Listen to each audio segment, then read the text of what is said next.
Okay, looks like we're getting started. And greetings to everyone and welcome.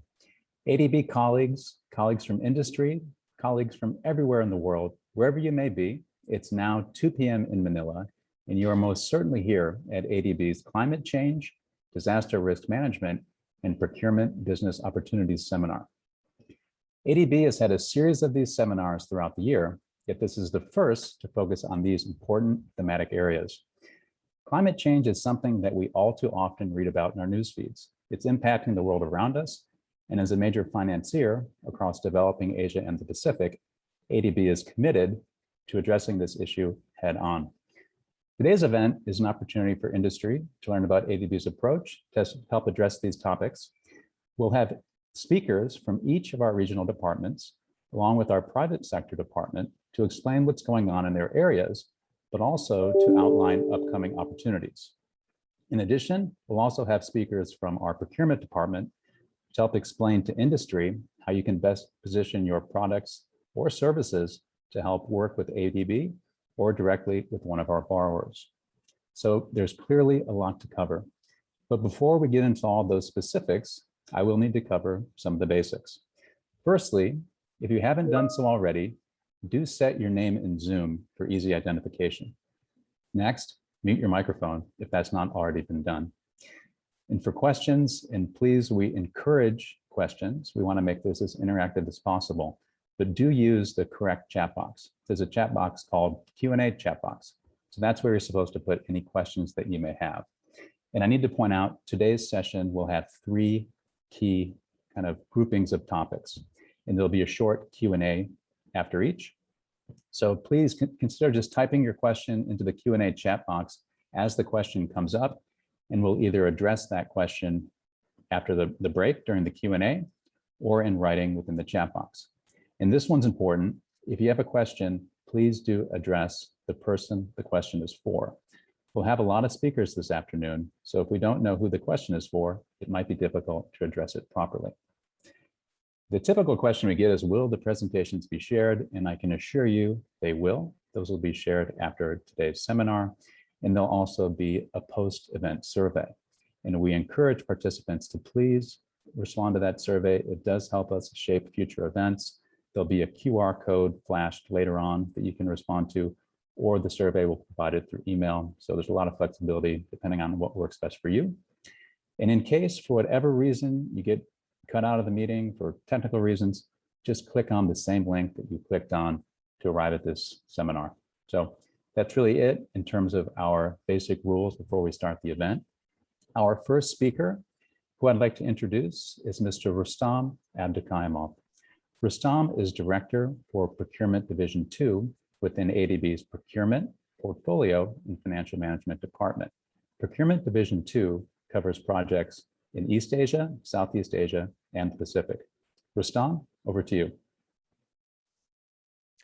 Thank you, Luke. And good morning, good afternoon, good evening, ladies and gentlemen, and all our ADB colleagues who are attending this seminar. On behalf of the Asian Development Bank, I'm very pleased to welcome you to this second ADB-initiated Virtual Business Opportunities Seminar. Today, we have a diverse audience joining us from multiple countries. These are consultants, contractors, suppliers, manufacturers, representatives of civil society and academia. We also have participants from a range of embassies and trade commissions, and I would like to particularly thank them for their help in promoting these events through their business outreach channels.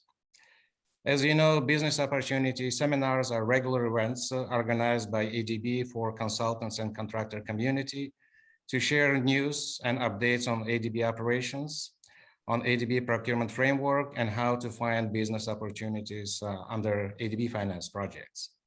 These events are traditionally organized at the request of ADB constituencies and implemented with the help of host organizations.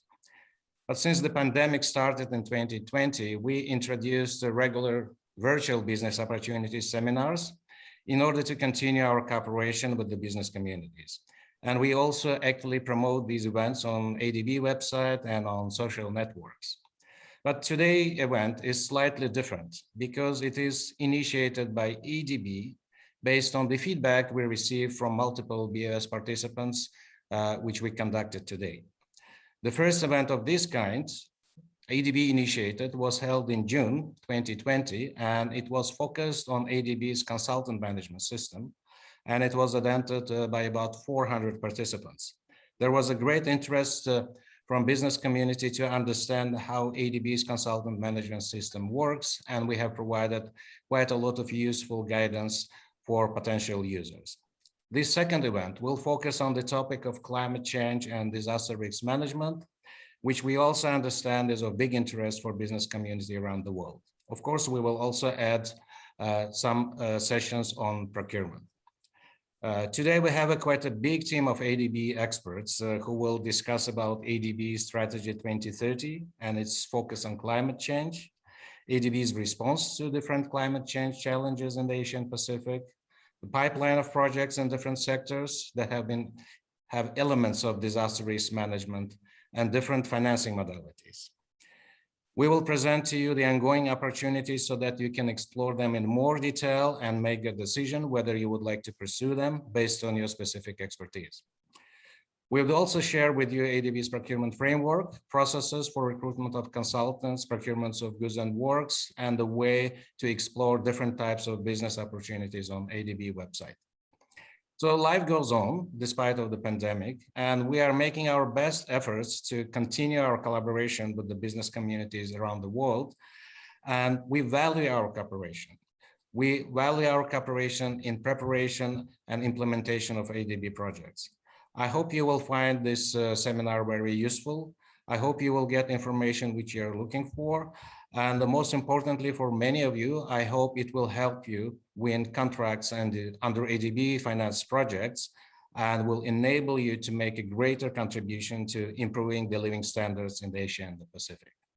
So thank you for your interest in participating in this event. And I will hand it over back to Luke. Thanks a lot. Thanks, Rustam. Appreciate you setting the stage here for today's event. Our next speaker to provide welcoming remarks is Ms. Xiaohong Yang, Chief Thematic Officer at SDCC. And for those new to ADB, SDCC is Sustainable Development and Climate Change Department. Xiaohong, over to you.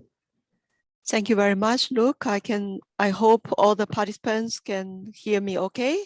So I think Rustam has made a very nice remarks, so it make my life much easier.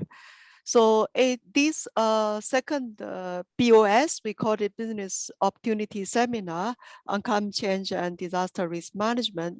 It is the most important topic now we have in the bank and also in Asia Pacific.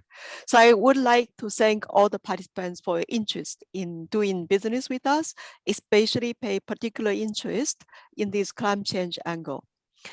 When we talk about the ADB, everybody knows we rely heavily on quality business partners like you to deliver the development results on the ground. Especially when with this COVID-19 pandemic, we rely you even more. Because when I was in the field, just for the past almost 5 years, so when I visit the project sites, I can see how important you are in changing the project investment and delivering the results on the ground. So we really count on your support. So you know, ADB Strategy 2030 aims to really deliver quality infrastructure that are green, sustainable, resilient, and also inclusive. So we promote a quality-based approach and really rely on quality contractors and consultants bidding for our projects. That brings the new technology and also transformative approaches. As you know, the Asian Pacific is responsible for about 50% of global greenhouse gas emissions. So there are also growing number of disaster events. And ADB is investing more and more climate finance on both mitigation and adaptation side to have better climate change results. So today's event has been prepared with two very strong collaboration of ADB department. One is, we call it Sustainable Development and Climate Change Department. Another is Rustan's department, it's called ADB's Procurement Portfolio and Financial Management Department.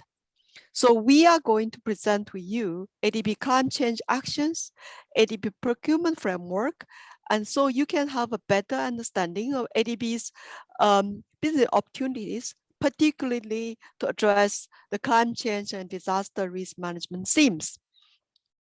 I don't want to miss the opportunity to let everybody know in July this year, ADB management, our President Masa announced ADB is now fully committed to align our operations and development finance with objective of Paris alignment by July 1st, 2023.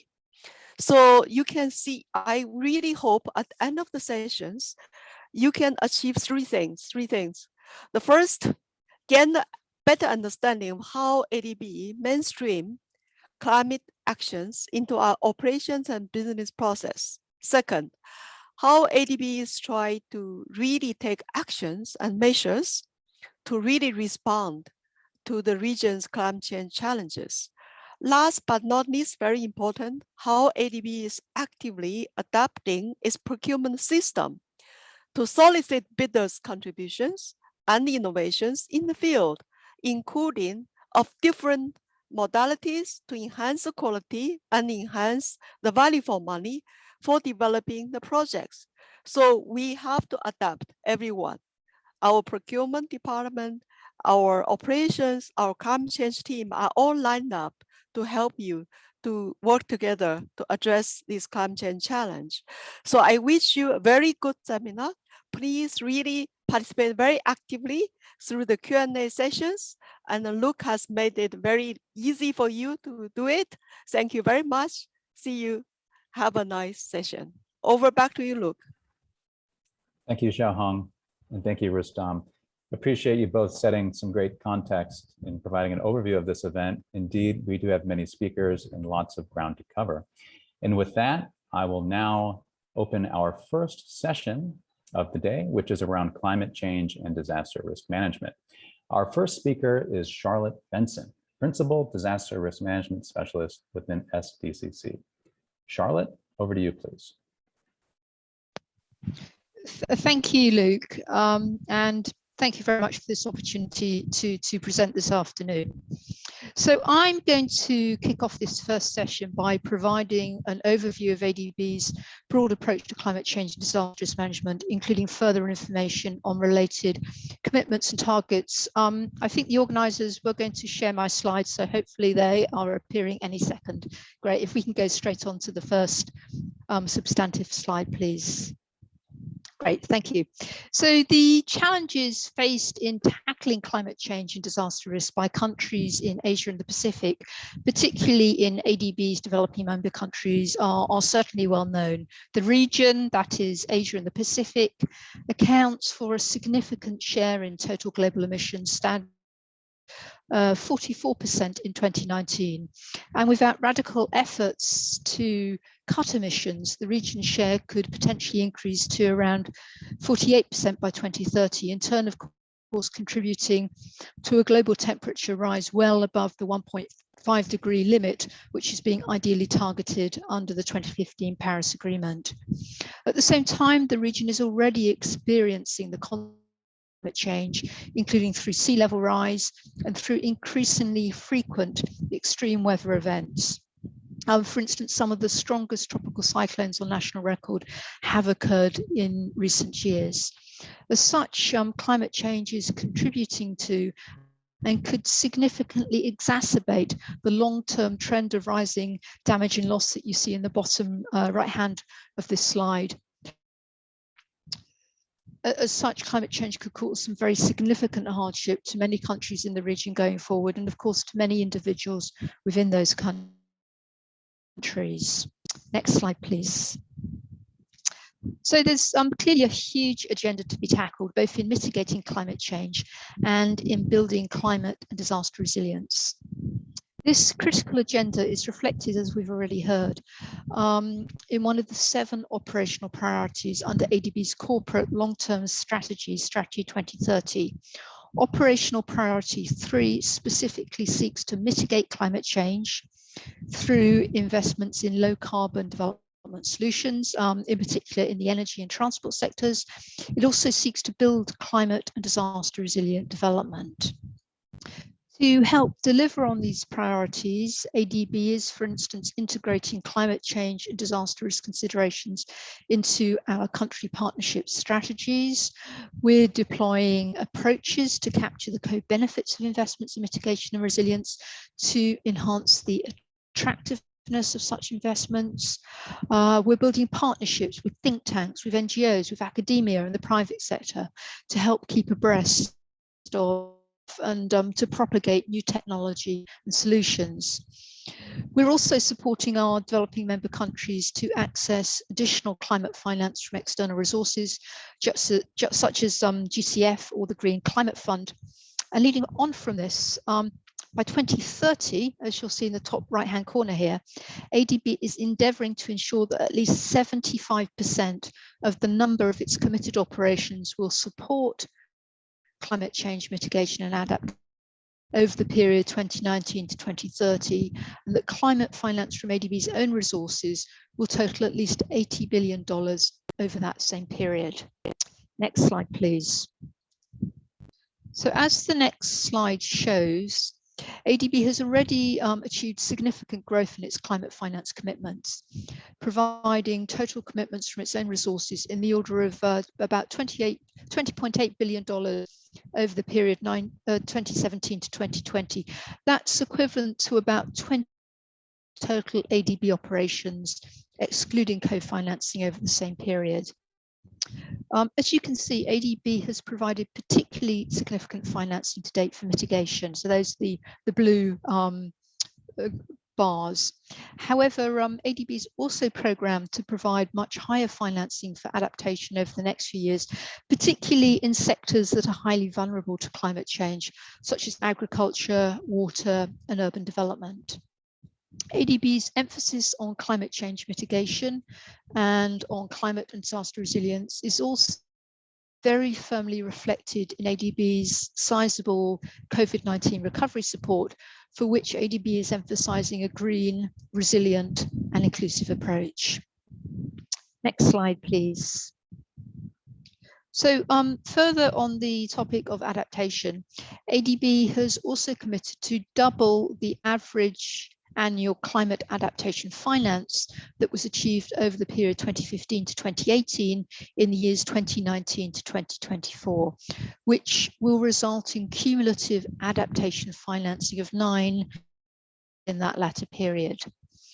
ADB's revised disaster and emergency assistance policy, which was approved earlier this week, just on Tuesday afternoon, complements the intentions of this target, placing increased emphasis on risk reduction and the financial management of residual risk, as well as on disaster response. To make this all a little bit more real in terms of what we actually do to enhance climate and disaster resilience, ADB's support addresses 4 dimensions of resilience, as shown in the diagram on the right, namely, as you can see, starting with the green block, ecological resilience, through which ADB is integrating nature-based solutions into adaptation and disaster risk reduction projects. Physical resilience in the orange, which focuses on grey infrastructure. Social institutional resilience, involving investments that address pro-poor and pro-vulnerable segments of society, and financial resilience in the blue, including support for enhanced financial preparedness for disasters via instruments such as insurance. In addressing these various dimensions of resilience, we're also seeking to promote transformational approaches. So taking resilience ambitions as the starting point for new projects rather than as a side consideration. And we're also seeking to address resilience at an upstream systems level, which is very, very important. Next slide, please. So turning now to the Paris Agreement. ADB is aiming to achieve full alignment of its sovereign operations with the goals of that agreement by the 1st of July 2023, and for our non-sovereign or private sector operations to achieve 85% alignment by that same date, 2 years later by the 1st of July 2025. We've identified 6 key dimensions to our efforts to secure Paris alignment, as listed here. First, alignment with the mitigation goals of the Paris Agreement by supporting low carbon emissions development. Second, scaling up of adaptation and climate resilient operations. Third, further scaling up of climate finance, including to support our developing member countries achieve their nationally determined contributions, or NDCs. Fourth, the development of new services to support clients to put in place long-term strategies for low carbon emission and climate resilient development. Fifth, the development of tools and methods for characterizing, monitoring and reporting on Paris-aligned activities. And then finally, number 6, efforts to ensure that ADB's own operations, including facilities, are Paris aligned. Next slide, please. This next slide provides some further elaboration on ADB's efforts to mobilize climate financing, both from internal and external resources. First, in the left-hand block, we are deploying concessional resources to our developing member countries, including through a series of targeted trust funds and special funds, all of which include the provision of grant resources. In addition, we're supporting access to various global funds, including the Climate Investment Funds, the Global Environmental Facility, and GCF. Although not shown here, additional targeted grant resources for climate and disaster resilience are also available to ADB's poorest developing member countries via a thematic pool under the 13th replenishment of the Asian Development Fund. That's the fund through which ADB finances concessional resources to its poorest member countries. Moving on to the middle block, we also have a program of work focusing on carbon market mechanisms, including several further trust funds and facilities. And ADB has also launched a green bond program in 2015, through which it's raised, I think, in the order of $10 billion to date. And lastly, in the right-hand column, as you'll hear shortly from my private sector colleague, ADB is also catalyzing private capital to reduce carbon emissions and build resilience, and has several related facilities to support that work. Next slide, please. So this final slide of mine highlights some specific consultancy openings coming up under 4 technical assistance projects led by the department within which I'm positioned, that is the Sustainable Development and Climate Change Department. These include opportunities under TA first to strengthen institutional capacity on delivering climate and resilient solutions, second to support the uptake and implementation of financial risk management products in support of climate change solutions and disaster insurance under one of ADB's trust funds. Third, opportunities under a TA to establish mechanisms to measure, monitor and report on commitments under the Paris Agreement. And finally, opportunities under a TA to establish a support facility for Article 6 of the Paris Agreement, which obviously focuses on carbon emissions trading. Next slide, please. Thank you very much. That's the end of my presentation. Wonderful. Thank you, Charlotte. There's clearly a lot of areas within ADB where climate change and disaster risk management is present. The funding is in place, and there's obviously multiple policies that are there to help ensure that our projects deliver on these important initiatives. So to continue in this session, we have speakers from each of ADB's regional departments. As people may know, we're broken down across geographical regions. We also have a speaker from PSOD, which is our private sector operations department. So to kick us off here, I'll now turn it over to our Central West representative, Mr. Malte Moss, climate change specialist. Malte, over to you. Thank you very much. I also think that my presentation will be shown. don't see it yet. Yes, thank you very much. Yes, good morning and good afternoon to everyone from my side as well. My name is Malte Maas and I'm Climate Change Specialist at ADB's Central and West Asia Department. In my presentation, I would like to provide a quick overview of the approach to address climate change in Central and West Asia region, as well as give some project examples later on. Could you go to the next slide, please? Yeah, I would like to start with the context a little bit. The Central and West Asia region is a very large and very diverse region in terms of geography, spanning from countries like Georgia to Pakistan, as well as in terms of development, covering Afghanistan as well as Kazakhstan. Some countries in the region are very emission intensive, while others are powered mainly by renewable energies. So they have, of course, a different impact on climate change as well. Further, with many natural resource dependent economies, countries in the region are highly vulnerable to the impacts of climate change. The region is warming faster than the global average and projected to experience increased weather extremes, changing rainfall patterns and increased droughts. Further, some countries have high earthquake risk and specifically mountainous areas are prone to landslides. These impacts add pressure to already stressed and overexploited natural resources, and thereby increasing the vulnerability of Central and Asia communities, particular to women and children. Next slide, please.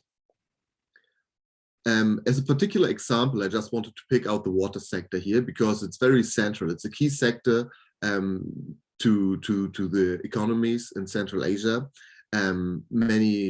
Many countries have scarce water resources, and there's increased pressure of climate change there. Climate change will have an impact on water flows of rivers, for example. Increasing temperatures will lead to glacier melt, which then increase water flows in the next decade. But then this might be outcountered by transpiration, higher demand. And in the second half of the century, it's predicted to see a dramatic decrease of the overall flows as well. In addition, what we see already now is a more fluctuation of flows, of volumes, as well as seasonal shifts in rivers, which will be a challenge for different systems and livelihoods as well. The graph, which you see in the corner, shows different scenarios. It's just an example for the challenges of water supply and demand and how it will change. It's a bit small, so I hope you can see it a bit. The different colors indicate water demand of different sectors in Central and Asia. And the dotted line indicates the water supply. You can see that the water supply and demand gap is already at 8% now. And this gap will just increase if no action is taken, which you can see in the next, like in the second bar, which is the business as usual scenario. The next scenario is basically showing what happens if the water infrastructure is rehabilitated, but there will still be a big gap. And to address this, more actions, specifically on climate resilience and management, are needed. As the change of supply and demand is affecting all the economies, water investments, planning and policy must be prioritized and mainstream climate adaptive and resilience actions. Next slide, please. Yeah, for this, we all know that climate change will need a very holistic will be addressed very holistically, and ADB is approaching it from different ways. One, of course, is not surprisingly a financial institution, is the project financing. We are supporting member countries to decarbonize their economies. This is done by supporting different sectors like the transport sector, for example, in railway electrification projects, which aim to electrify railway tracks to lower the emissions for freight and passenger travel. But as electrification of projects will only contribute to decarbonization of the whole economy if the energy mix is also decarbonized, ADB has a very strong focus in the region of supporting investments in renewable energies. An important step for this is also to enable and facilitate private sector investments in low carbon technologies. Here, ADB is increasingly interested in supporting both the government on the policy side as well as private companies on the investment side, which is quite a unique position where we can have a lot of leverage. Further, of course, we are aiming to build climate resilience and disaster resilience by climate proofing our investments, as well as by developing projects which have the main objective of adapting to climate and disaster risks. Beside the project financing, there's also strategic action that is underpinning our approach. We are initiating regular dialogues with governments on climate change, specifically in the context of our regional, of our countrywide consultations with the government entities for the country partnership strategy, as well as in the pipeline development process.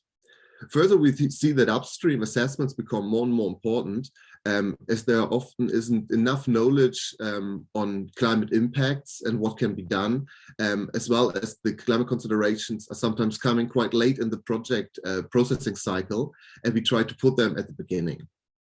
Finally, to further enable meaningful climate change action, we're also providing policy support, specifically for emission-intensive economies. There will be considerable challenge to transition to a low-carbon development path, and upstream support will be essential to create an enabling environment to support the transformation and encourage climate finance flows, as well as driving private sector investments. ADB works at addressing this, supporting all aspects of climate policy, including national determined contributions, just transition, green recovery of COVID-19, of course, as well as low emission and climate resilient development long-term strategies. And this support is mainly delivered through technical assistance, but has often the aim of developing project pipelines in the longer term. Further, we're also facilitating regional cooperation to address climate issues, as well as build and strengthen partnerships with international partners, including with other providers of climate finance. In my next presentation, I will also give a brief example of our work under the CAREC, the Central Asia Regional Economic Cooperation Program. I think that's it from my side, but I will come back later with more examples. Thank you. Excellent. Thank you, Malte. Clearly a lot going on within ADB's Central West Regional Department. All right, our next speaker is Zhudu Liu from the East Asia Regional Department. Zhudu is Lead Climate Change Specialist. I'll now turn it over to you. Thank you very much, Ruth. It is great honor for me to introduce the business opportunities in East Asia. East Asia operations cover two countries, People's Republic of China and Mongolia. Yeah, I will introduce the target of these two countries, and also ADB the operation strategy, and also some cases. Yeah, next slide, please. So I will talk about the climate change targets for both PRC and Mongolia, and then the CPS, and also the some ongoing project as I mentioned. Next, please.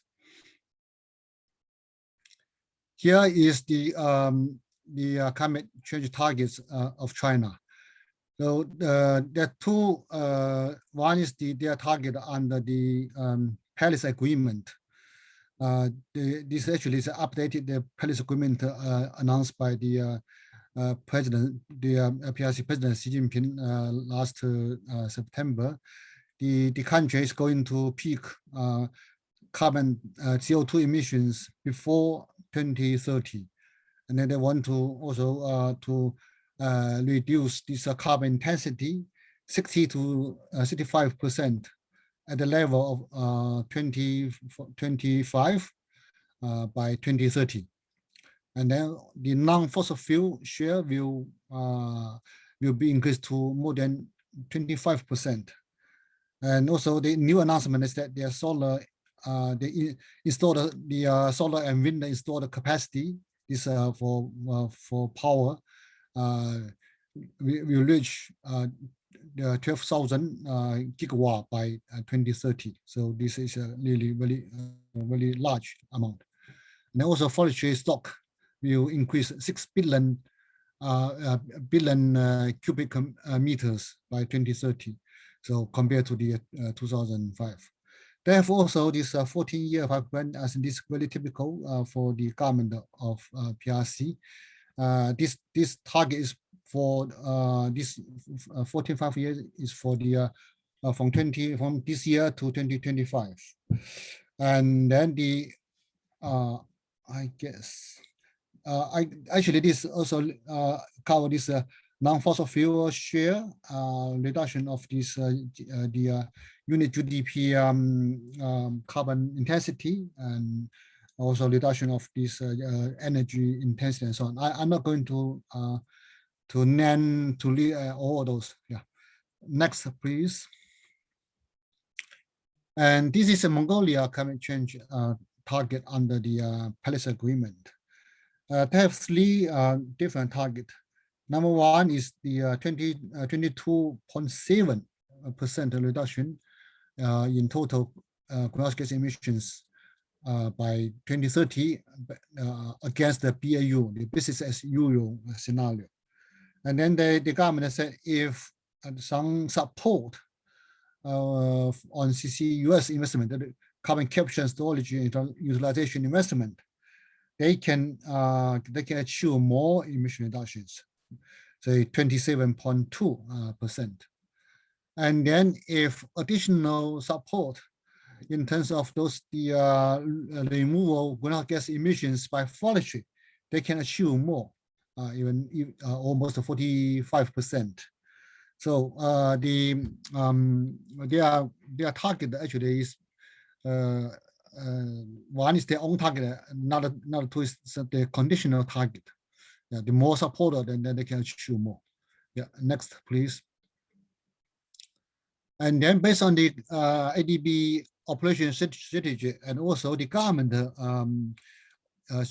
climate change mitigation strategy, then ADB consult with government and then to establish this cooperation or operational partnership strategy.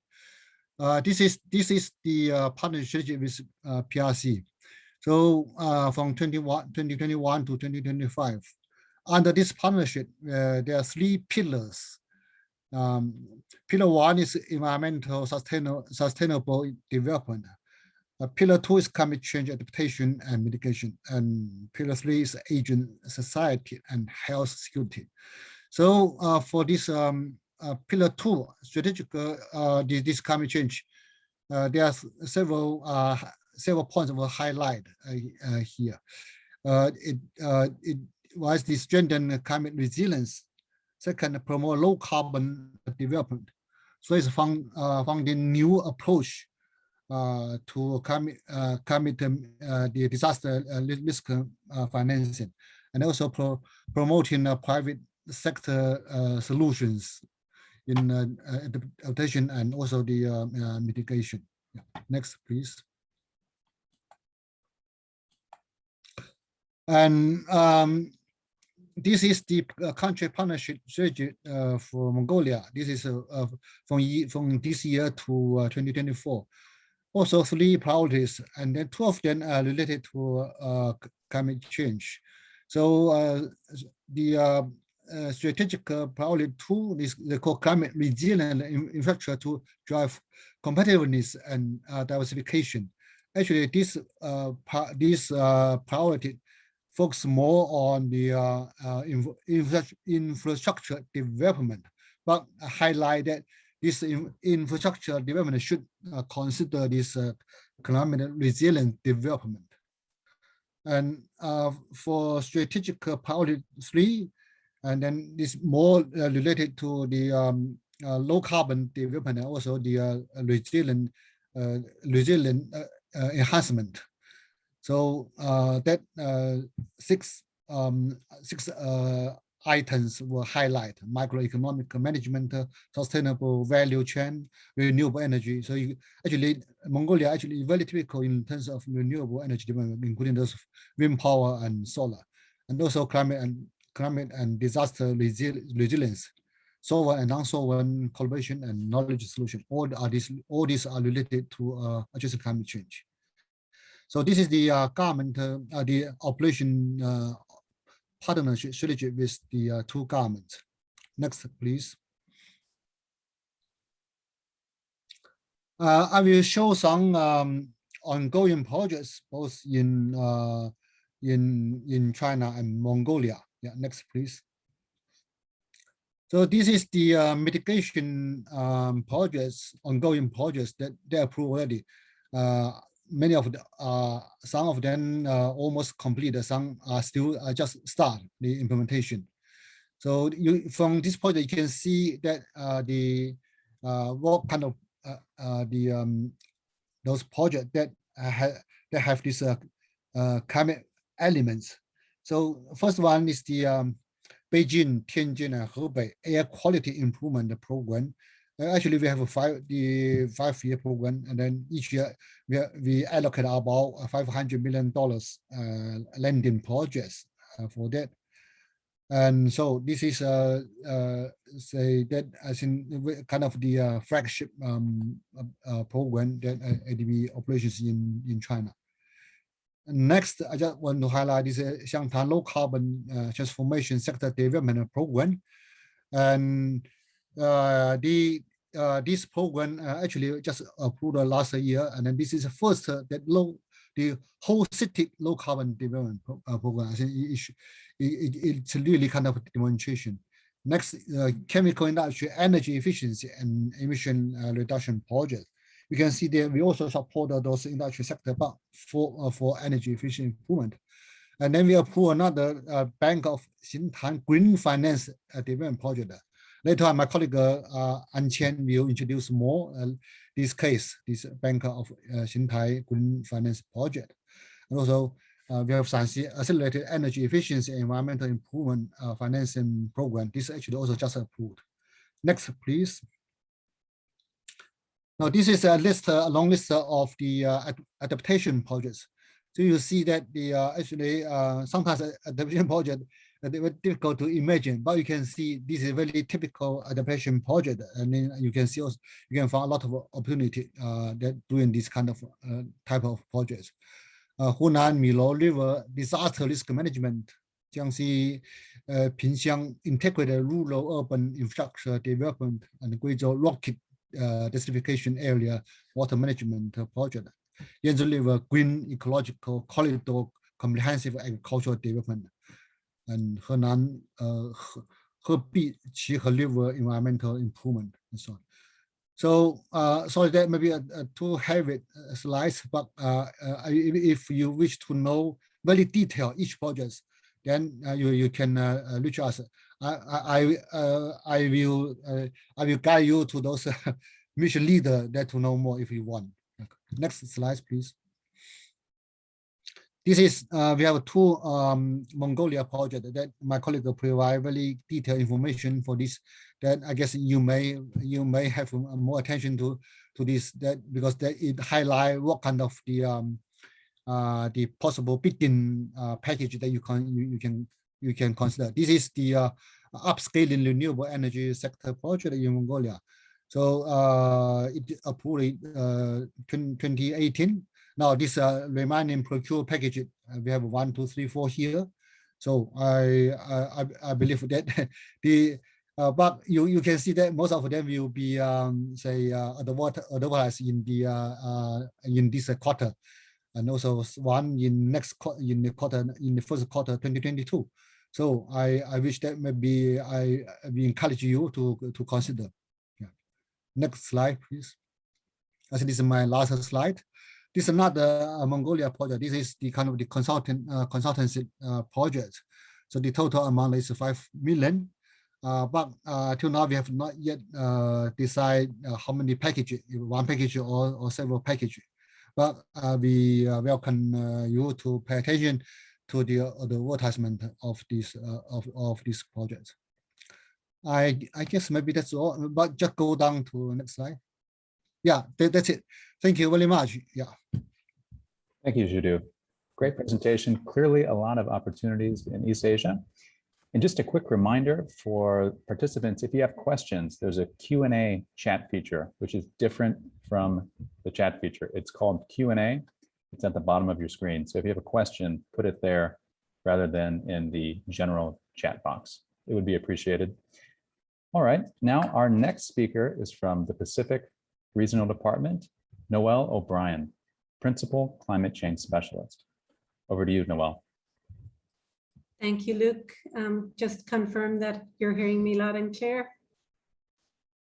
Yes, very good. Okay, good afternoon from Manila, and and welcome to the Pacific Department and to our 14 countries in the Pacific. So very, very different context from our colleagues in East Asia. And obviously where the threat of climate change is very dramatic and completely existential for a number of our countries. So let me bring you first to this, the urgency of the climate change action. I mean, we've a lot in the media currently in the preparation for COP, but just reiterating that 2019 declaration from the Pacific leaders, which reaffirmed climate change as the single greatest threat facing the region, and this resolution to take action. So this is very important for ADB and the support with our Paris alignment and the effort to limit global warming to 1.5 degrees. Charlie has already brought you into the overall climate change strategy. For us in the Pacific, in June this year, we approved ADB's Pacific approach for the years 2021 to 2025. And within that, this is the country partnership strategy for the 12 small island states. We have a major step up in addressing climate change and DRM. So moving very much beyond climate proofing, we recognize the growing threat from climate change, particularly extreme rainfall and sea level rise in the context of the Pacific. We indicate comprehensively addressing climate change challenges across the sectors and stakeholders, working with the countries to develop adaptation pathways to inform resilience investments, and the intent that those will help to achieve transformational adaptation. So these are quite striking changes for ADB's approach in the Pacific. We will be supporting country level engagement on climate change to build resilience across governments, communities, infrastructure, economies, and engaging in a range of approaches. So not just our traditional investments, but also supporting the countries with long-term strategies, nationally determined contributions, and adaptation planning where appropriate, because obviously there's a lot of other partners who are involved in the space.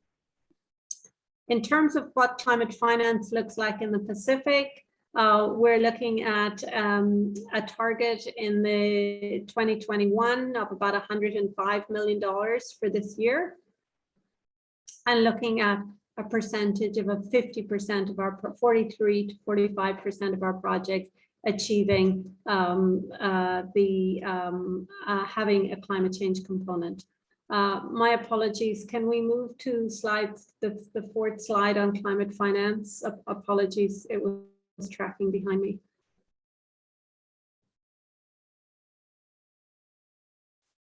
Yeah, so our climate finance numbers there. Obviously we have smaller projects than a lot of the other regions. So moving on to the next slide. One of the areas where a lot of our climate effort has focused is on renewable energy. So I think we've already heard from colleagues that ADB is introducing the new energy policy and indications that we will be exiting financing coal, etc. For us in the Pacific, we're helping the countries to make the transition to 100% renewable by providing financing and direct technical assistance. The kinds of projects that we're including is developing solar, wind, and hydropower, piloting innovative floating solar technologies, installing battery storage technology, and improving or extending transmission lines. So there in the presentation, when you get that, you'll see a couple of videos relating to our projects. So moving on, in terms of, again, the next slide, please, scaling up adaptation is critical, not for ADB, but also for the Pacific countries. Obviously, we've been considering short and immediate strategies, but also looking at long-term resilience building efforts. So how can we make investments now that will make communities and assets resilience for the long term. As part of this process, we started to invest in improving access to geospatial, climate and disaster risk information to inform our planning decisions. We've just completed one comprehensive multi-hazard climate and disaster risk analysis for Alufa and Tonga Tapu. This was work done very closely with the government of Tonga. We are still waiting for permission to disclose this work, but once it does become available, I think it's going to be an interesting pilot for our consultants to understand the kind of work that ADB is planning to invest in. We see this multi-hazard assessment as supporting climate resilient investment pathways, in addition to continuing our work to climate-proof infrastructure investments on all over the region. You also see from ADB in the Pacific scaling up of ocean efforts through technical assistance work and our efforts to raise blue finance. I see more work in the area of ecosystem-based adaptation, and scaling up our collaboration with regional expertise, knowledge sharing, and strengthening capacity. As others have already mentioned, obviously, we're very much working to raise climate finance from climate funds, philanthropic and private sector agencies, because ADB's budget alone is not nearly sufficient to do what needs to be done in terms of adaptation for our Pacific countries. We also have a disaster risk management program. So if we can move to the next slide, just a little bit of focus on that, please. Our Pacific emphasize that we will support the collect and analyze the risk data, to work with DMCs to ensure a quick response in the wake of disasters, and also to provide contingent disaster financing. This is a mechanism for quick release of funds once a major event has taken place. And ADB approves the third phase of the contingent disaster financing now in 10 countries, totaling almost $100 million in late 2020, and that's available to our website. We have technical assistance work for the Pacific Disaster Resilience Program. And then also we've had more recently work on cyclone recovery, particularly in Tonga, cyclone beta recovery. So those are some areas to touch on. Move to the next slide, please. I think some of the business opportunities, which are obviously of interest that will be coming up in the Pacific Department, will be power sector development project in PNG. We also are still working with the government of Samoa on the Alawa multi-purpose dam project. There are currently procurement processes going on for the South Kiribati South Tarawa water supply project, but also we will have the climate adaptation and renewable energy project coming on stream. There's an evolving project in the Marshall Islands, an integrated urban services project, which will cover solid waste management as well as water security. As I mentioned already, we'll see work in the Tonga Climate Resilience Pathway, and also the scaling up of work on climate and disaster risk assessments. We are already in discussion with a number of governments to roll out similar assessments in the major population centers. Just want to draw your attention while we're here today on the next slide, and this is on the question of collaboration with ADB teams for climate analysis. Can I ask the next slide, please? Yeah, so I think for any of the consulting firms and individuals who have been operating in the Pacific, much of the work has been focused on the work that was presented by PACSAP, the CSIRO climate change projections that were published in 2014. Now, I think we want to draw attention to some of the fact that some of those projections are now outdated. And we do encourage the companies to take action to work with data and projections that are more in line with the AR6 report, which was released in August this year. ADB is working to develop partnerships with knowledge expertise to make sure that we have that data available to projects. Over the last year, we have been working on a guidance note on extreme rainfall, and this will be coming through to publication very soon. As you will have seen in recent events, we saw Cyclone Ida in New York. We saw the catastrophic flooding in Germany in July, also in Australia, in the eastern section of the country, where we are seeing unprecedented rainfall exceeding all records. So this is it's an interim guidance note to help with developing those rainfall projections. And then the second area that we're working on, particularly on data, is in relation to sea level rise. We'll be producing a paper, hopefully by the end of the year, on sea level rise, and trying to make sure that all of the aspects of sea level rise are covered in that.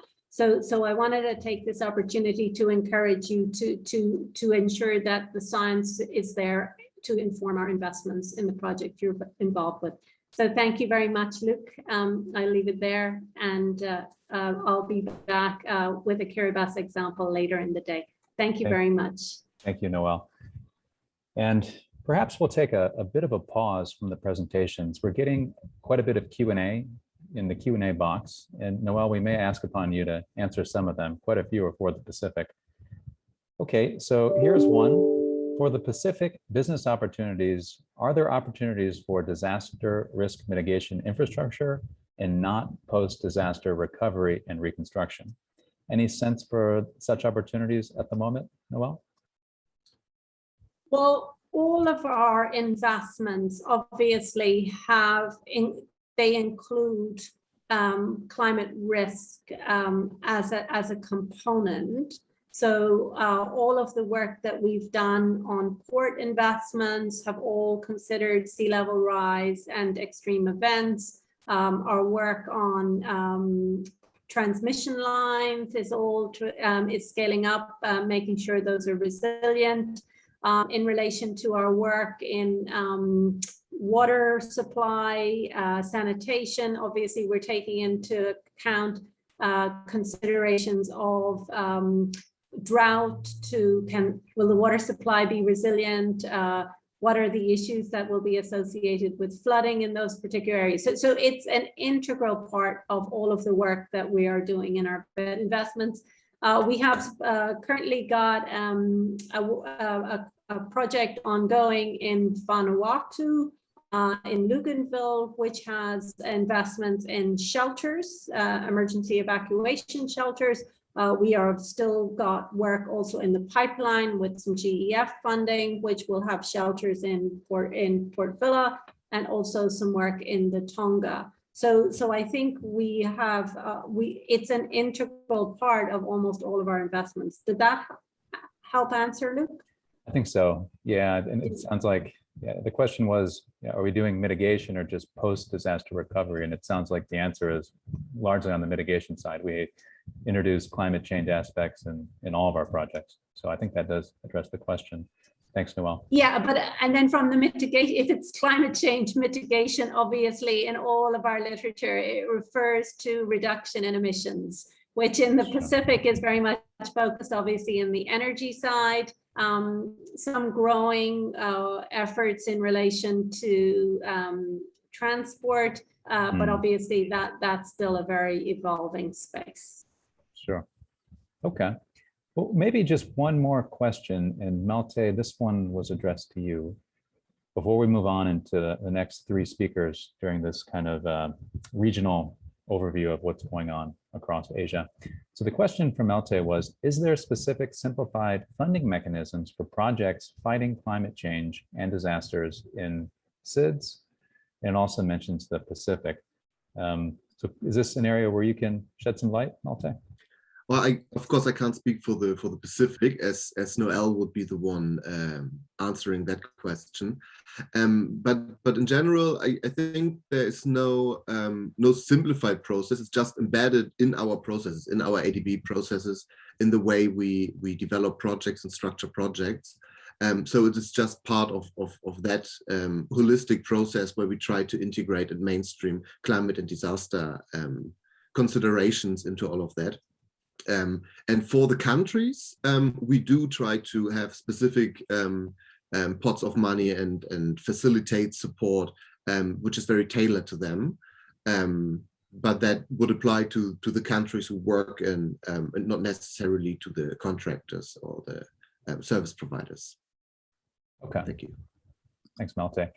And there's two other questions which I think are rather complementary. One question was, as financial consultants, we regularly receive funding requests for hydropower and renewable energy projects. Can ADB provide funding to countries in Nepal, Bangladesh, and Sri Lanka? And the other question was, how is ADB working with private sector in moving climate action forward? So I'd say good news for both questions.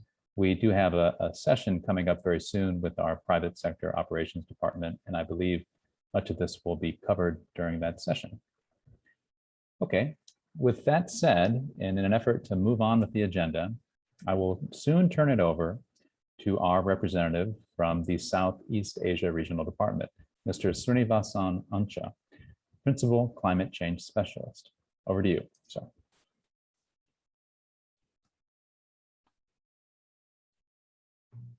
Yeah, thank you, Luke. Can you hear me well? Yes, we do, and we see you too. Yeah, thank you. I think some of these things have been already covered, so I will not deal too much. Basically, there is I think probably many of the participants here may be familiar that our region is the most vulnerable to climate change. And Southeast Asia, particularly, if you look at this top 16 countries, 5 of them are from Southeast Asia. So the purpose of showing this picture is basically to say Southeast Asia is one of the most vulnerable region to impacts of climate change. And this shows mainly in terms of the water risk. Again, I mean, this is a recent report. So the trend, I mean, you can see the red part. Basically, the overall water risk in the region is increasing, and in all parts of Southeast Asia.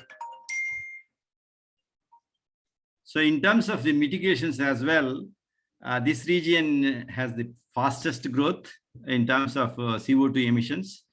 ADB has conducted a study in 2016, and they reported that the increase in the CO2 emissions from 1990 to 2010 was something like around 5% every year, and it continues to increase.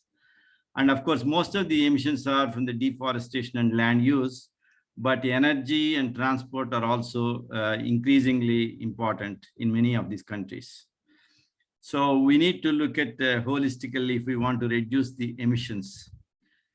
So if we don't do that, first in terms of the business as usual, economic losses can be a sort of up to 11% of the GDP may be lost in Southeast Asia. This is because of hotter temperatures, more destructive storms, greater flooding, and more droughts and all this. So, but if we take additional efforts, and if we contribute towards the mitigation goals as well as improved adaptation, probably those losses can be reduced to 2 to 3%, something like that. So most of these countries have actually pledged or committed their nationally determined contributions as part of the Paris Agreement. I mean, recently they submitted in 2021. All these countries have different types of greenhouse gas emission reduction targets. So they are, for example, even a small country like Brunei is committing to reduce greenhouse gases by 20%. Indonesia, about 29% compared to business as usual scenario. And if there is an external support of funds, they are committing to up to 41% reduction. Similarly, Malaysia, again, they want to reduce the GHG emissions intensity of GDP by 45%. And same thing with Singapore by 36%, Thailand by 20% in terms of the from projected BAU level by 2030, etc. So all countries are committed to reduce emissions, but at the same time, all countries are highly vulnerable to impacts of climate change. So with that in background, ADB is actually orienting its support in 4 areas. First, in terms of the upstream support, this is mainly strategic and policy support, whether it is nationally determined contributions, national adaptation plans, long-term strategies for low carbon and climate resilient development, etc. And we are also trying to mobilize more green finance and also technology uptake. We are trying to show some, for example, pilot some demonstrations on the technologies as part of the technical assistance. And we also have a lot of technical assistance projects that aim to mainstream climate resilience in development planning in various countries.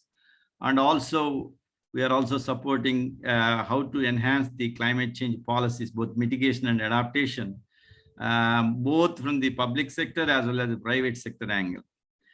And in terms of the investments, we are looking at mitigation. For example, I think it was already covered. So these are the 4 key areas. We are looking at clean energy in terms of improving energy efficiency and renewable energy, low carbon transport systems, and also climate smart urban sanitation, flood control and tourism infrastructure, and climate smart agriculture, forest management, etc., mainly in terms of carbon sequestration. Again, in terms of adaptation, we are focusing on improving the resilience of agricultural value chains, forestry and fisheries, water resources, urban resilience. We have a special initiative called ASEAN Smart Cities Initiative. And also we have some projects focusing on health resilience.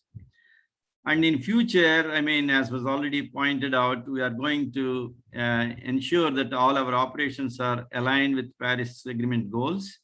And we will also support more in terms of developing carbon markets in the region and mobilize more green finance. And this was already touched upon by others. I mean, the so-called type 2 adaptation projects, which is primary aim is adaptation and resilience.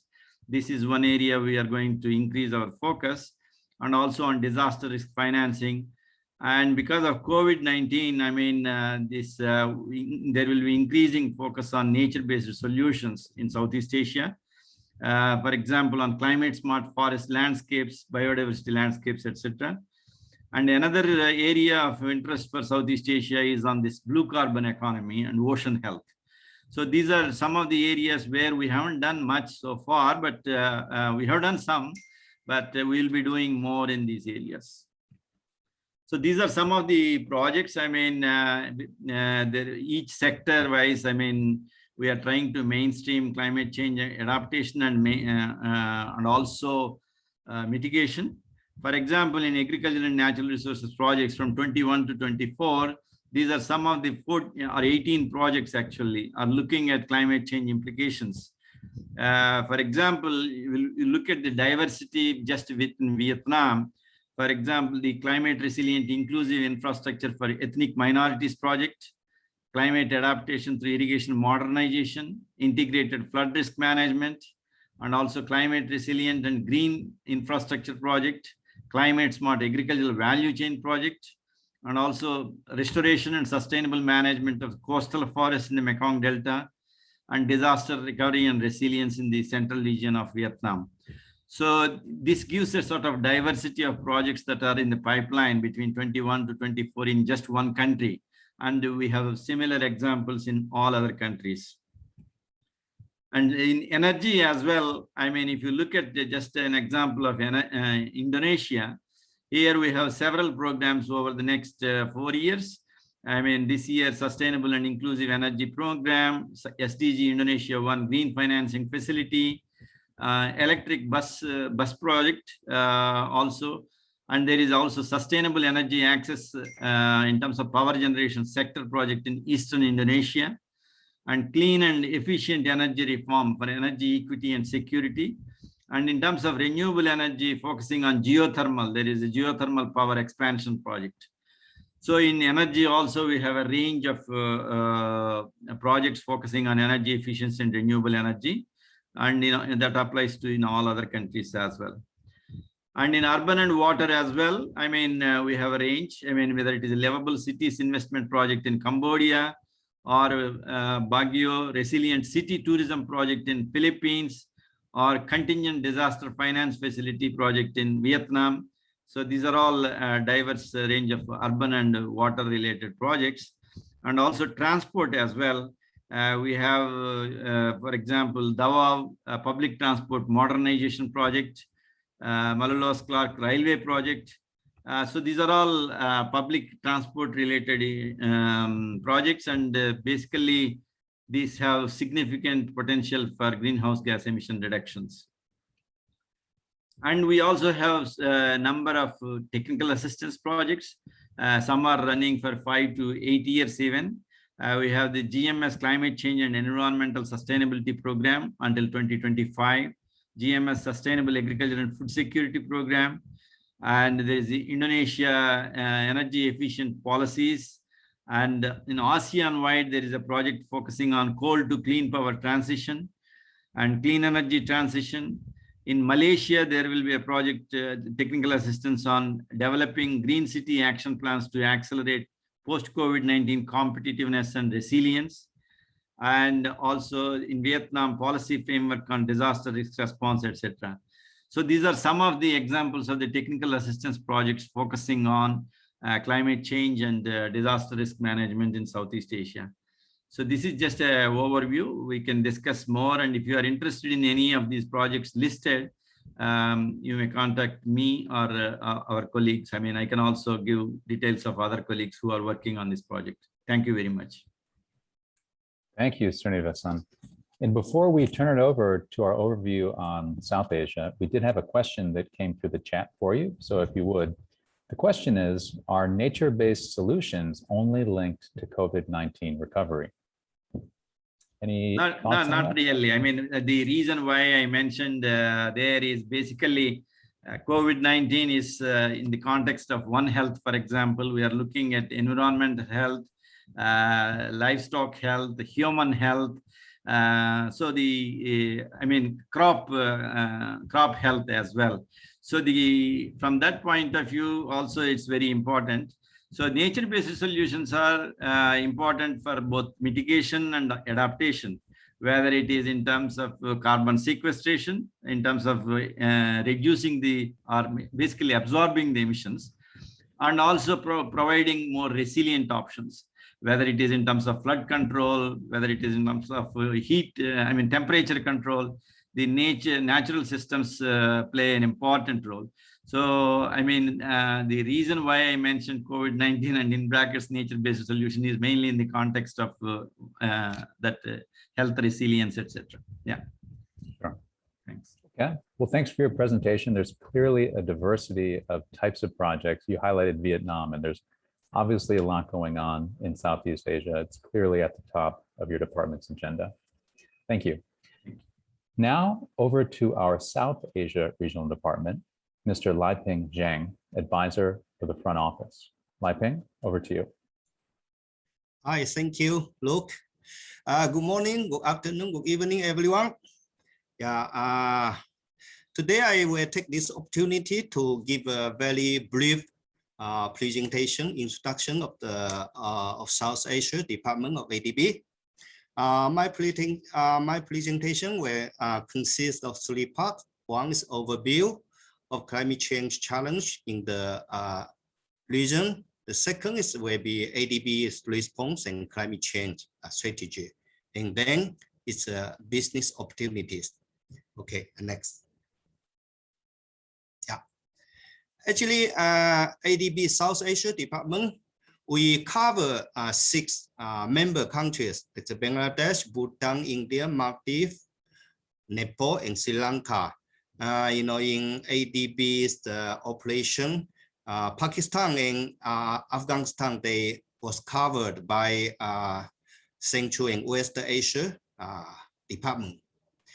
In South Asia Department, these 6 member countries, we have a big population, which is 1.5 billion, and nearly half of them live in the poverty under the poverty line.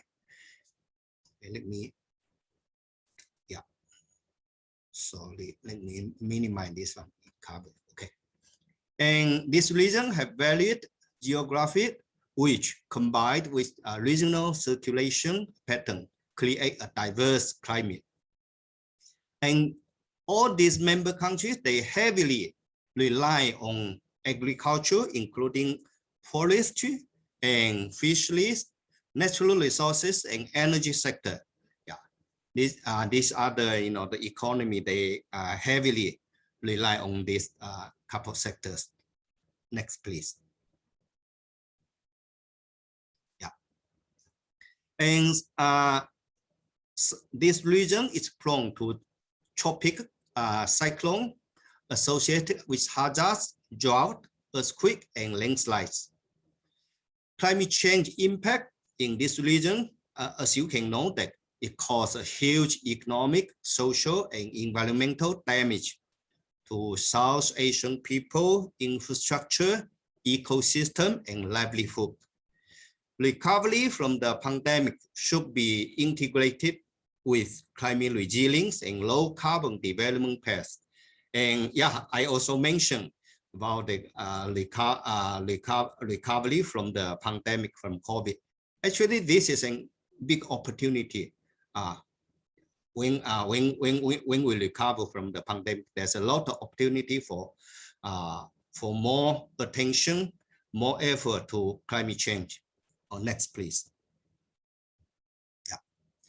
ADB's response and climate change strategy. We will integrate climate change mitigation and adaptation into the design of the development project supported by our climate risk screening technologies. Yeah. And we will mainstream adaptation and resilience into development agendas by investing on climate resilience and sustainable infrastructure.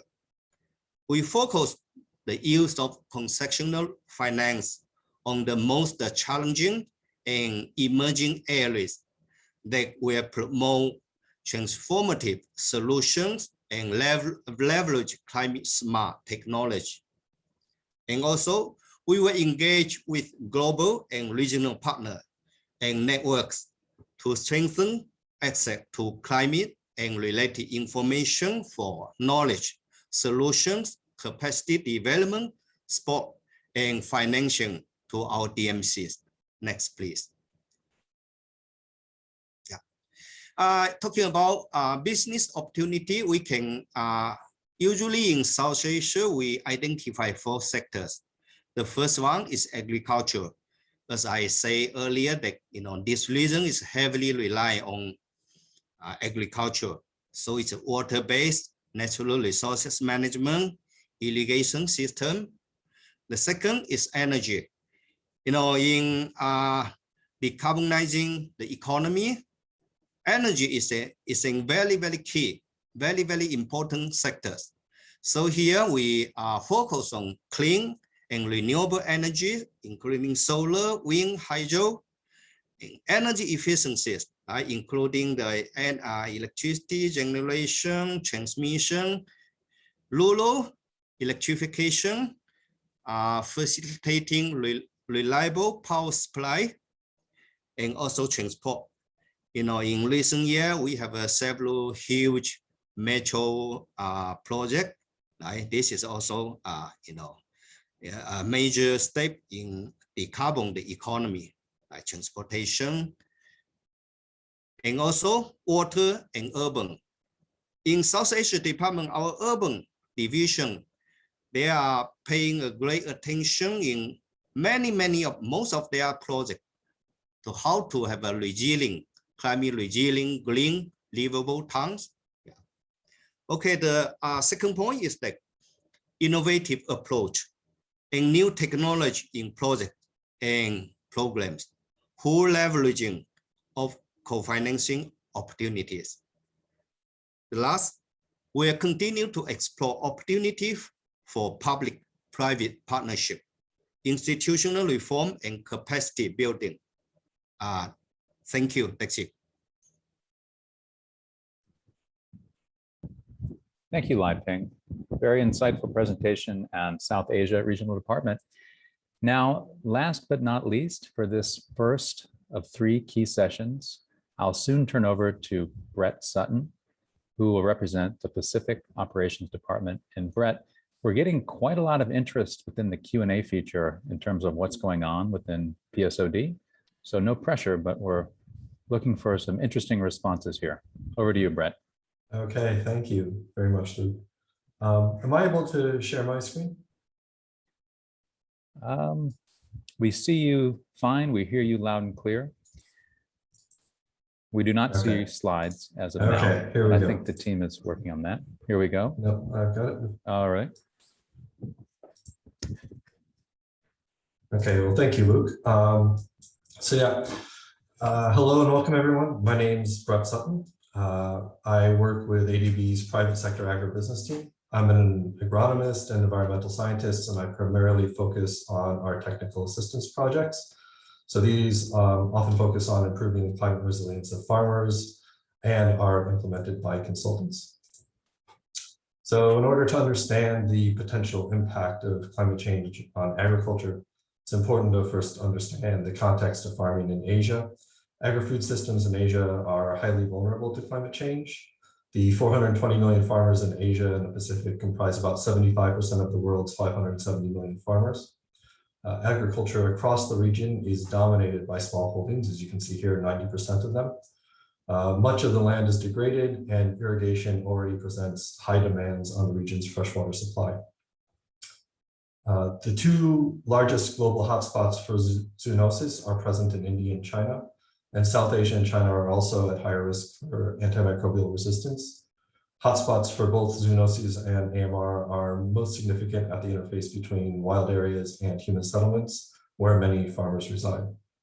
Smallholders have been disproportionately impacted by COVID-19, and this further highlights their vulnerability. So how can climate change impact them? At the farm level, farmers will experience higher temperatures and increased frequency and intensity of both droughts and extreme rainfall events. Pest life cycles will adjust with the climate, and new pests will also emerge, which presents novel problems to farmers. Input requirements to achieve similar yields will increase, and additional irrigation will be needed, with farmers bearing the increased production costs. At the macro level, Asia's freshwater supplies, which I already mentioned, 80% of them are already allocated for agriculture. They'll be further stressed by increasing demands from farms to mitigate heat stress on plants and livestock. The risk of emerging infectious diseases will rise with the effects of climate change. As the climate warms, diseases are likely to adapt to survive in higher temperatures, reducing the protection offered by the endothermic thermal barriers of mammals. And this reduced effectiveness of these natural barriers to disease will lead to an increased reliance on therapeutics for the treatment of diseases in both humans and livestock. So this highlights the importance of reducing the contribution of livestock farming to AMR.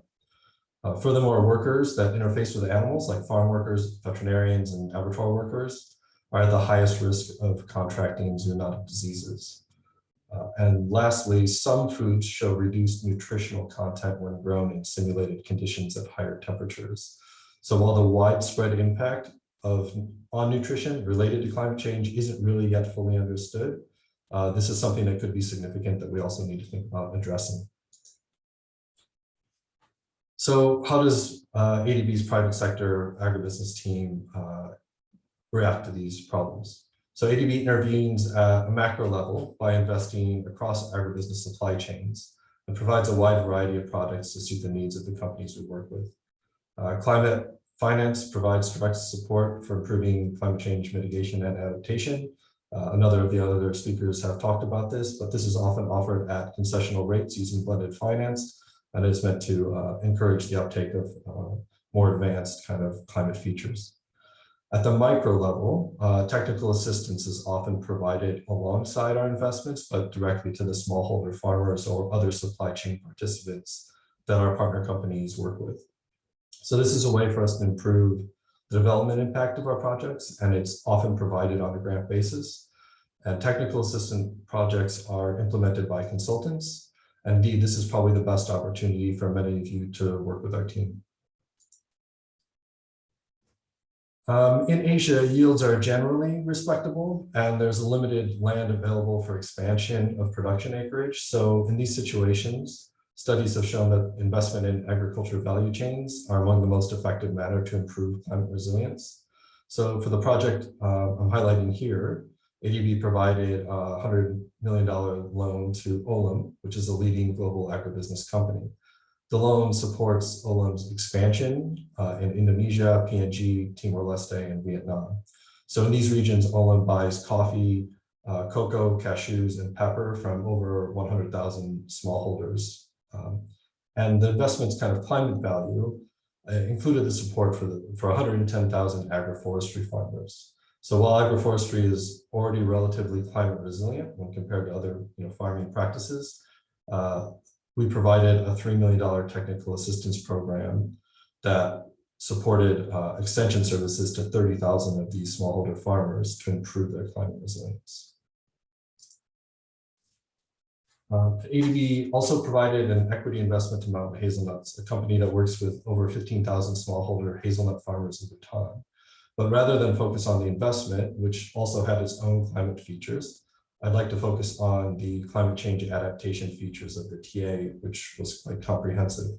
The technical assistance projects, like I mentioned, are implemented by consultants or consulting firms with expertise in the project areas.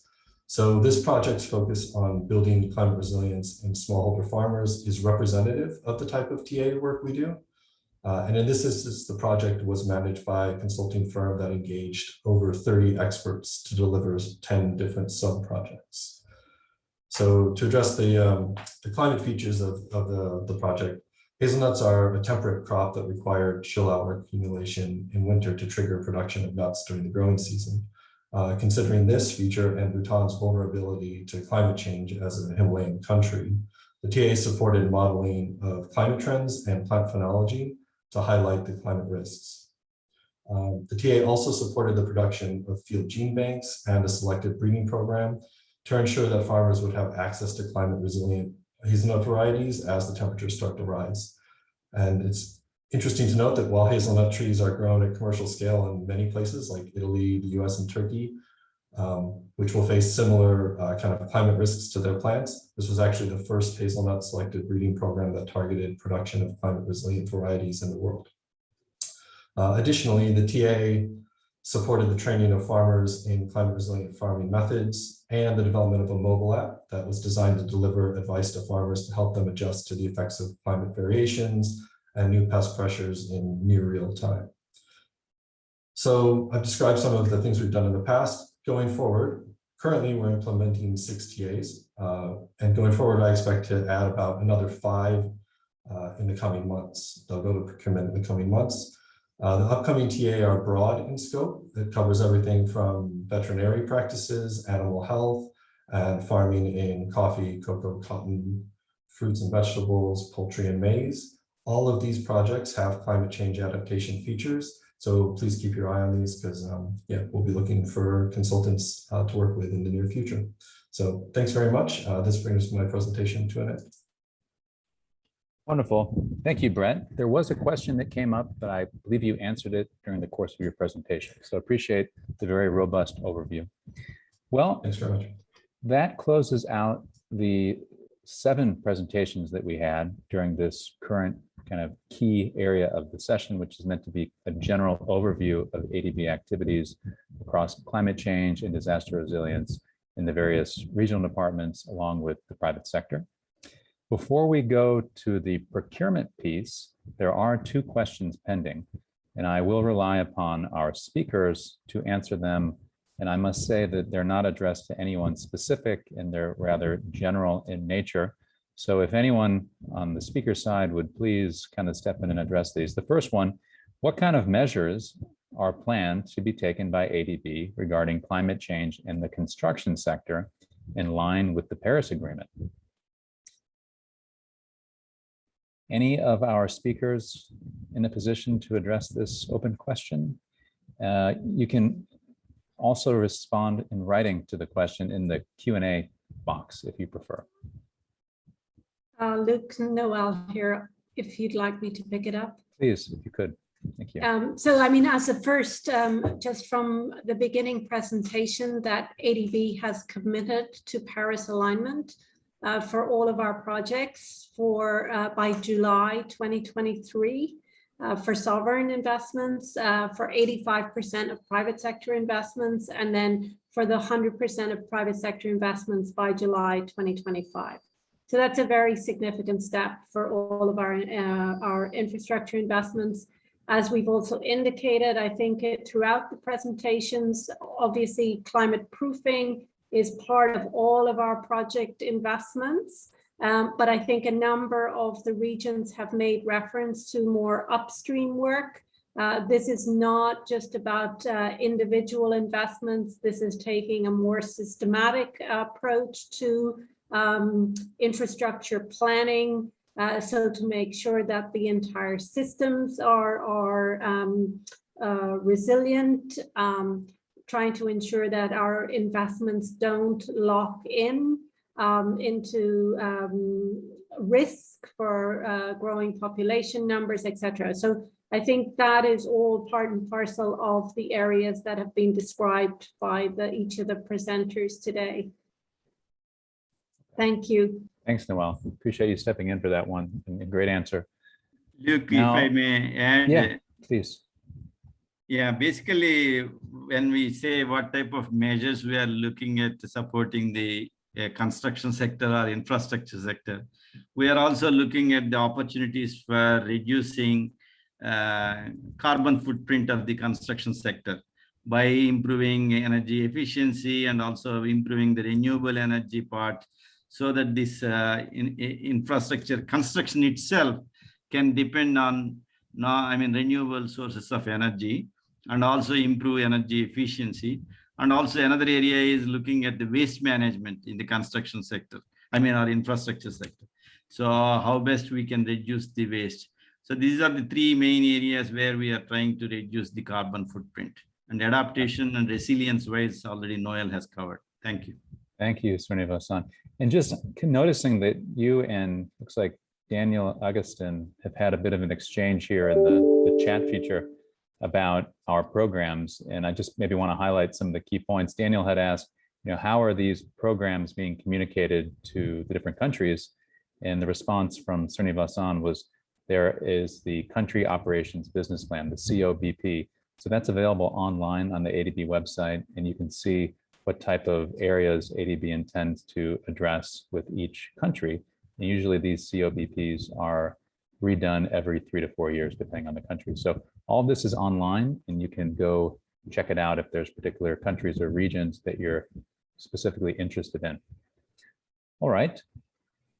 Next question that came up, and maybe Brett is in the best position to address this one. Brett, you have two that have just come up. So first question is, when ADB does private sector financing, is there a ballpark figure of the annual interest rate, and what tool is used as a loan guarantee? And then the example is, does the national government act as a guarantor? Is that something, Brett, that you would be in a position to respond to? I can do a vague attempt, but as I mentioned, I'm an agronomist. I'm not an economist. But I think these are specific to the situation. Usually the national governments do not act as a guarantor, to my knowledge. But I'm sure we can chase a more specific answer. And then, do you want me to answer the second one as well, Luke? If you could, yeah. So this is about combating AMR and emerging diseases. Yes, we are looking at this.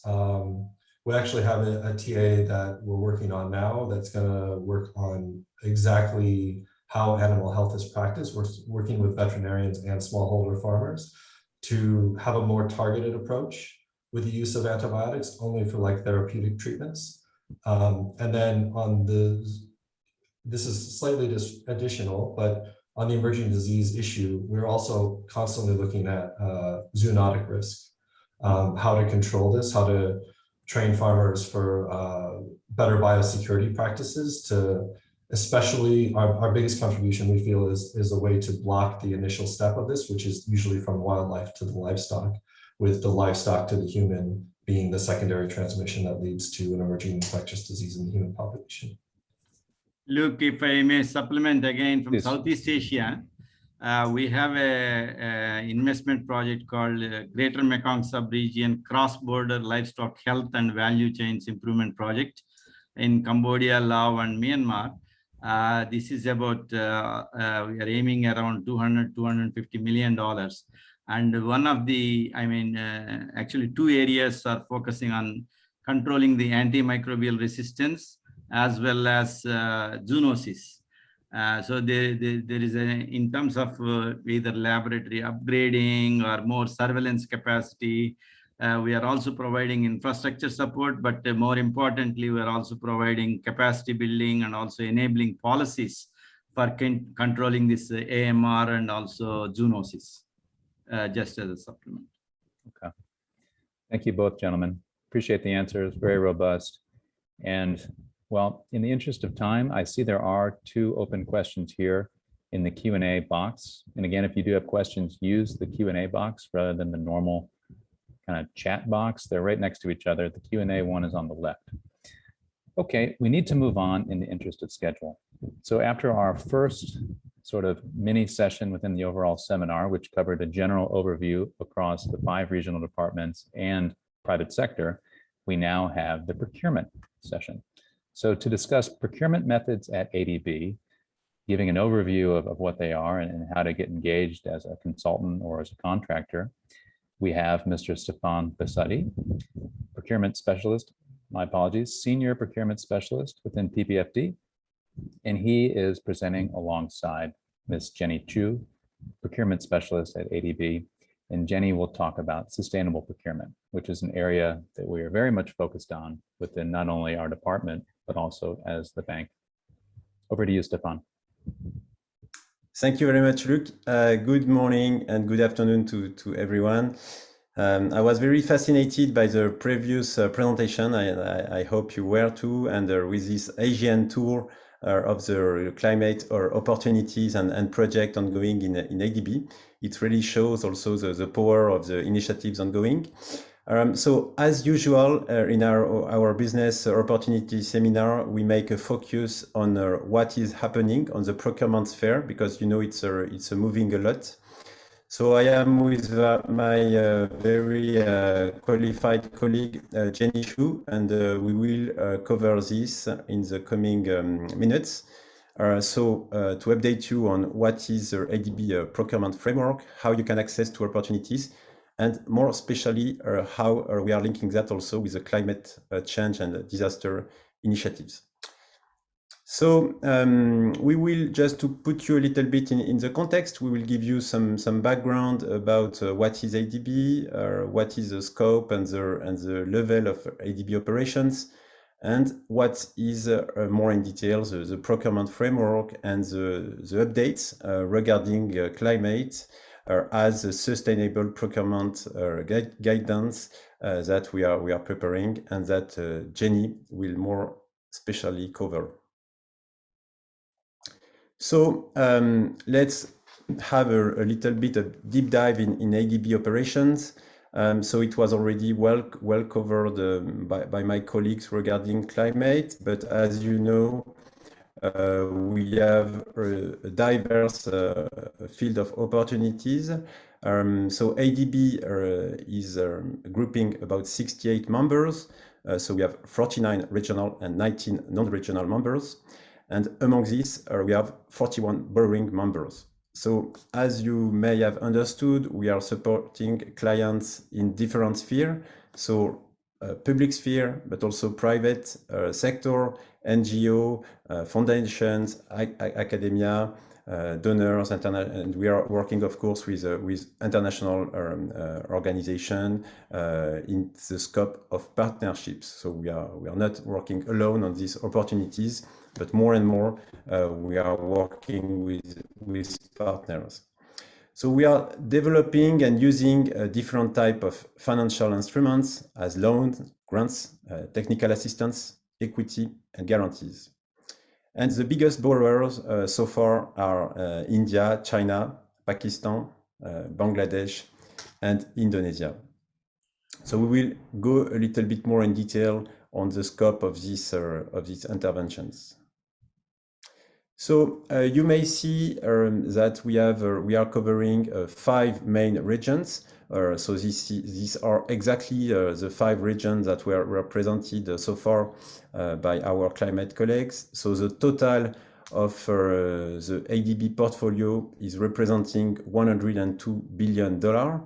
And as it was said, the biggest area, the biggest region so far is South Asia, representing about 30%. And we have Central Asia and Southern Asia, Southeast Asia, which are having approximately the same size, about 25%. And of course, we are also working in the Pacific and in East Asia. So this portfolio is moving, as we will see on the next slide. So you may see the change compared to 220 to this year. So we have some new commitments, so every year. So you may see that we have about 28 billion of new commitments. We have cancellation, we have closures. So at the end of the day, there is, for this very specific year of 2020 with the COVID-19 context, a net change of about 15 billion.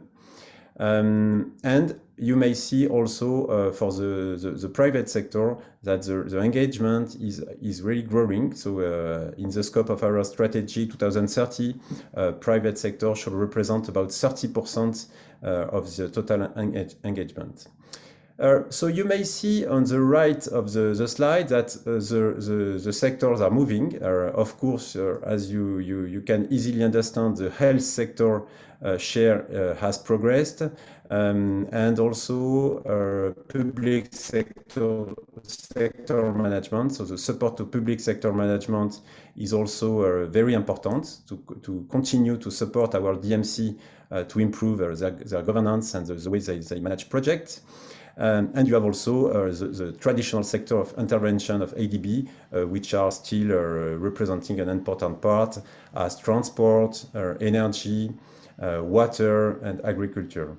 And if you go, if you look also at our annual report, you may see that we are now reporting in line with our strategy 2030, which is grouping 7 operational priorities. So you may find this also in the report that is available on site.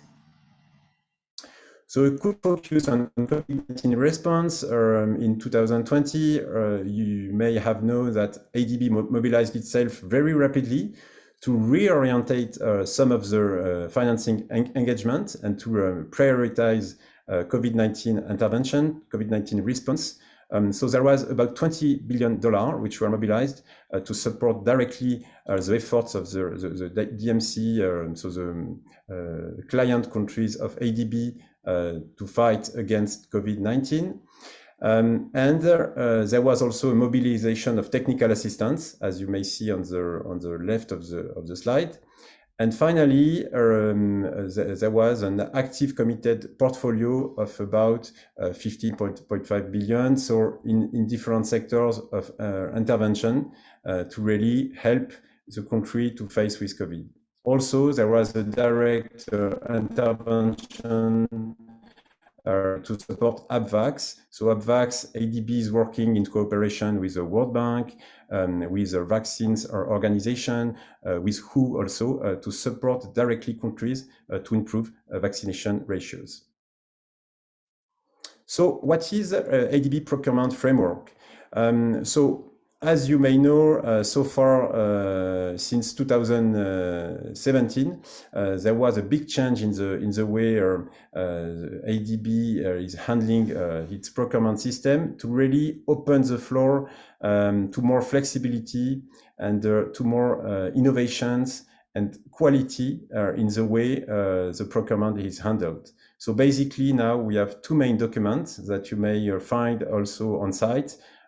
Procurement policy and procurement regulation for ADB borrowers. So I invite you to read it. If you did not do it yet, it's very easy reading and you really understand the scope of the change.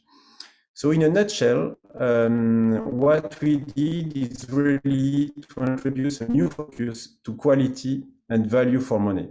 So quality of the intervention and also value for money to really make sure our countries are getting the best use of the loans they are making in the most efficient way and also optimal use of resources.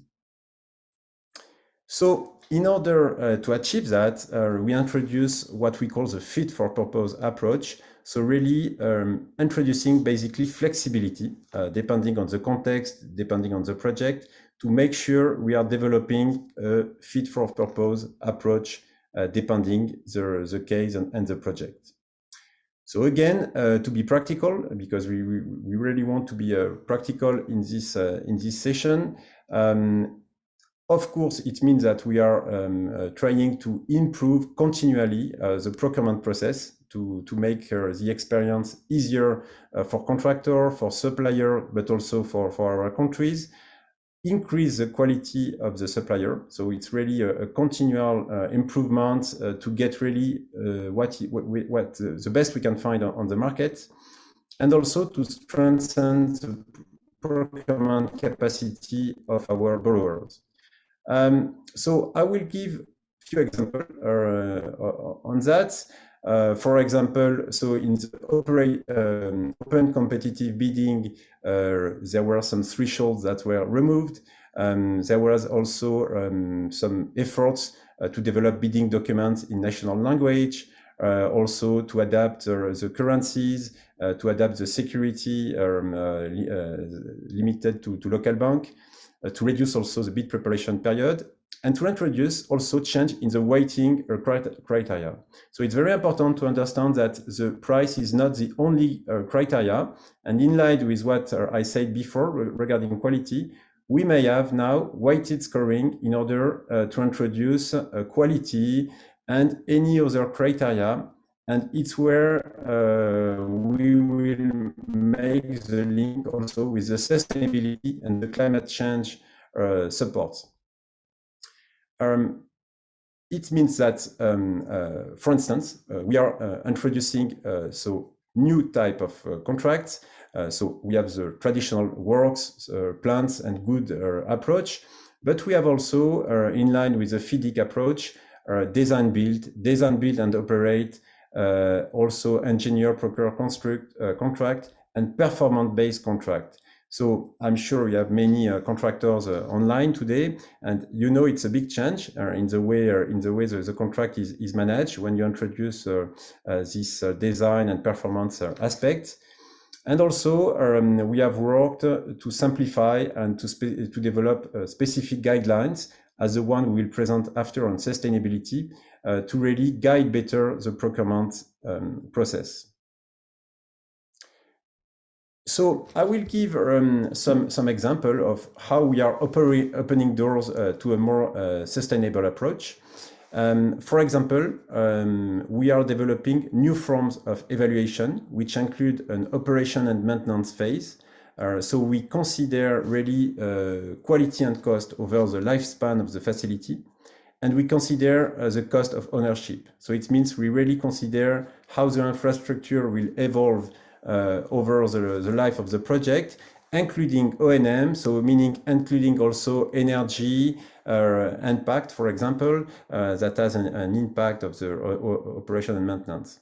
So it's really changing this approach of developing an infrastructure to now developing more services that this infrastructure can deliver. So it's really a transformative approach. The other point is, as I said before, developing a new type of contracts, so which are introducing a period of operation and maintenance, which can be for 10, 20, or 30 years, and which are completely changing the way contractors are developing projects. We are also promoting directly climate, biodiversity, and environmental friendly solution with special financing that we are putting in place. And you can see here an example in Vietnam regarding water sensitive urban design that was developed. So I will move now to the business opportunities more in detail and how you can access it. So you can see here quickly a ranking of the different procurement activities. So for the goods, for the works, and also for the consulting services that you know is an important part of our activity.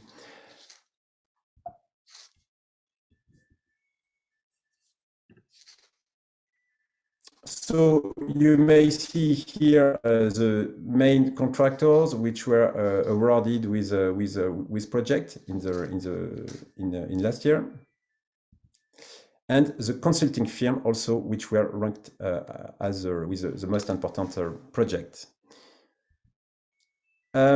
So a quick reminder of why it's very secured and very interesting to apply to ADB opportunities is because the financing of the project is secured because, as you know, we are dealing with government and it's a sovereign guarantee regarding the financing of the project. Also because the operation, as you may have seen, are rapidly growing, and we are really developing an inter-sector approach and with continual updates, as it was explained by our colleague regarding the recent climate focus. We are also having a strong integrity oversight, and we are developing methods of procurement that are internationally accepted. And of course, the integrity and the fairness of the process is guaranteed at the highest level. So regarding the project cycle, it's important to have in mind, again, practically, that you can really bring initiatives and contribution to ADB at different stages in the project process. So not only when the project is finished, but when it is developed. So you have an example, for example, you can see here with the arrows, depending if you are an individual consultant or if you are a firm, the different stage where you can intervene. So it's very important to take contact with us at the different stage of the process. You can check on the internet website when the project is being prepared, when it is at concept stage, preparation stage, approval or implementation stage, or even evaluation stage. We really need your support for this.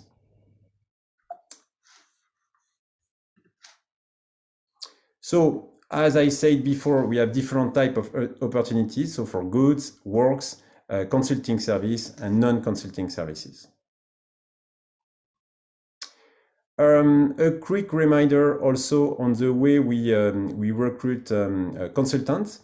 So as you know, we are first in line with the project officer developing a detailed term of references and budget. We are advertising, we are making first a short list, and after there is a tendering process, evaluation, and finally a negotiation with the awarded winner. And finally, the contracting and management stage, which is also very important. I mean, the project for us does not stop at award stage, but we are really supporting the countries to handle and to manage the contract. We have different types of methods to recruit firms, depending on the context. As it was explained before, we may prefer quality and cost-based selection, or quality-only based selection, depending on the context, consultant qualification selection, fixed budget selection, least cost selection, or direct contracting. So we are really developing this approach depending on the context, but keeping in mind that the preferred and more often implemented approach is a QCBS. We are really opening the floor to competition and innovations. So practically, again, how to access our opportunities. So you can find all the information needed on the website. So you may see here the business center is quite well accessible. So you may click on operational procurement, project and tenders, and you may find a list of first a list of information if you are not sure about the process on how to apply, and a list of opportunities that is really updated regularly. Voilà, you have here some example, for example, for Vietnam project in the energy sector, what are the pre-qualification and the invitation for bids. You can see here an update of these opportunities, and you may of course apply to these opportunities.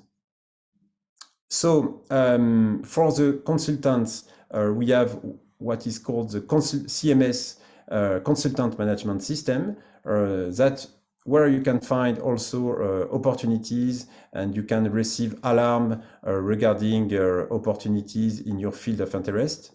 And you are really invited to register, if not done yet, to be updated with opportunities, and most importantly, to be able to apply to these opportunities. So, as I said, you have here an example of alerts and alarm where you can register. So, for instance, for all the projects that were explained before with our colleagues, you may get some notice of information. We have also developed an updated page regarding COVID-19 response, where you can find opportunities more directly related to these COVID-19 actions and support to the countries. So you may click, if relevant, the COVID-19 related assignment, and you will find the specific opportunities. So I would like now to pass the floor to Jenny, who will move more in detail of the procurement framework related to sustainable procurement and the climate change action. Over to you, Jenny. Thank you, Stefan. So I guess in my presentation over the next few minutes, I will just quickly highlight what we consider as sustainable procurement. And then why are we doing it from ADB's perspective? What does it mean for you to get involved, to be part of this journey? And a quick overview on a new guidance note that we are about to publish on this topic. So moving on to the first part, what are the key principles when we talk about sustainable public procurement? It is a process where we are buying and investing good service and works or utilities in a way that is considering, some people may have heard of triple bottom line, but we're looking at it from economic, environmental, social, as well as institutional angles on how do we best achieve value for money on a whole of life basis. So there's very much link into the value for money consideration that Stefan talked about in the current ADB procurement framework, and also consider it in a more holistic way that is quality based, taking into account the wider benefit to the society, economy, as well as the environment. Next slide, please. The four key pillars that we are discussing when we are considering what does it really mean can actually vary from project to project. So I think that's in some way that's the beauty of it, that you can achieve a vast variety of opportunity. You can realize many benefit in the form of the four pillars. This is some of the example that's listed here, such as looking at the cradle considerations of materials, operation and maintenance that was touched upon a little bit earlier on. From an environmental perspective, how do we achieve renewable energy outcomes, and also sustainable agricultures? How do we empower local youth, gender, universal access in a social consideration? And how do we support maybe institutional strengthening and country system strengthening? So those are some of the considerations that we might include when we are when a project or contracts want to adopt sustainable procurement approach. Next slide, please. And the reasons of why this should be considered is quite apparent and present a pretty strong case that it doesn't only benefit the immediate sort of economy of the project, but it has a much more longer lasting benefit in the different pillars that I mentioned about previously. So it's something that we are encouraging also future projects to consider in the planning phase on how do we use the procurement arrangement as a tool to help achieve the project sustainable outcome. Next slide, please. And from ADB perspective, it's also provide very strong strategic alignment and importance to our operations. As our previous speakers mentioned that the sustainable, inclusive prosperity of Asia Pacific is a key vision for our strategy 2030. We are also fully committed to support both the Paris Agreement to align our operations towards these agreements mandate, as well as supporting the Sustainable Development Goals. We also champion quality infrastructures, investment partnership principles, and also these sustainable procurement is a way of how we can align our procurement framework and provide tools and also some of the options for both ADB finance procurement as well as procurement that is ministered by our borrower as well. And in terms of what does it mean, that will be the next part that I'll go on to. Next slide, please. So what we are encouraging in the new guidance note that we are about to publish is to consider sustainable procurement in the strategic planning stage of projects. So Stefan talked about the ADB project lifecycle starting from a country level to project level, and in the project level we do procurement planning at the processing phase before a loan or grant is approved, then it get implemented, and it might be in the form of executing a number of contracts for good works and services, then it get completed and monitored.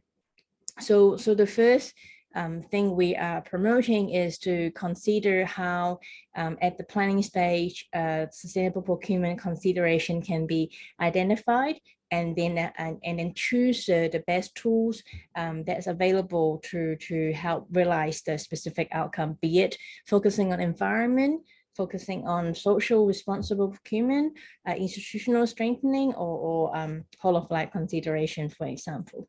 Next slide, please.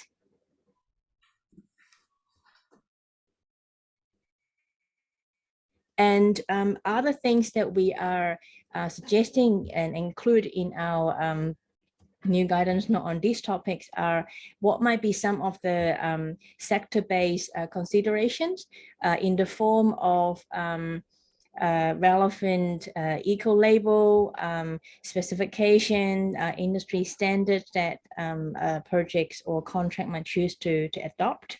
And what does it mean in terms of, I guess, the industry? Are things like, well, there will be new skill set that is required and expertise that is required as we promote these considerations further and further.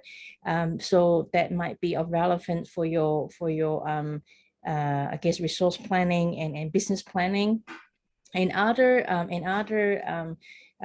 things to be aware of is for contract that is adopting sustainable procurement, in particular in the form of evaluation criteria, there could be options for specific weighting attached to approach that is that might give more advantages, a sustainable outcome of the contract, rather than just purely based on technical compliance and cost basis. And there could be also other sustainable procurement related specifications provisions included in the requirement, and also contract management as well. So so all of these require I guess a mutual understanding of the importance of these outcome we are striving towards, not only from us, from the borrower, but also from the market. So it's something that we look forward to sharing with you. And in the process of doing so, if you've got any feedback when you have a chance to access it later in the year, we will welcome your feedback on this. Now I'll pass the floor back to Stefan to go through some of the other examples of sustainable procurement. Thank you. Thank you, Jenny. Very, very clear. Yeah, as Jenny shared, so it's very interesting and exciting period because we are, of course, developing and adapting the framework continually. And of course, as said Jenny, we want to do that in close cooperation with the private sector and with other partners. So it's very important for us. So just to give a practical example of one recent innovation that we developed with the private sector, to introduce a climate concern when developing project. So I will quickly show the screening tool for energy evaluation of project, so STEEP, that was developed in the last 2 years. To introduce a systematic evaluation of the future energy impact when designing a project. So as Jenny explained, as I explained before, we are introducing this concern of life of the infrastructure. So you don't build only an infrastructure, but you build some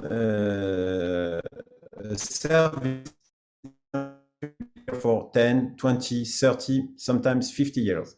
So it's very important to consider how the energy, the future energy of the infrastructure will be delivered, and of course, to optimize this energy level. So this system is providing a benchmark of what is the existing use of the energy, what is the proposed use of the energy, and finally, according to a benchmark, can you optimize it? Can you reduce this energy and the carbon footprint?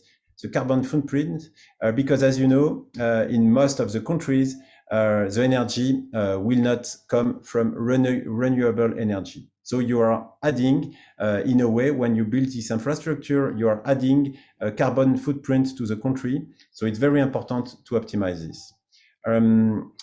I will give also other example. So regarding STEEP, you can find it available on the ADB website.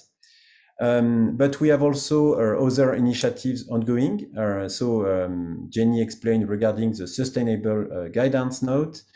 We are also preparing a guidance note that will be published very soon that will showcase merits evaluation in water project and how to use them. So it's a very practical approach and implementation of how to introduce high quality in water projects. So you know, water sector is a big sector and is a growing sector of ADB. It's of course very linked with the mitigation and the adaptation aspect of the climate change.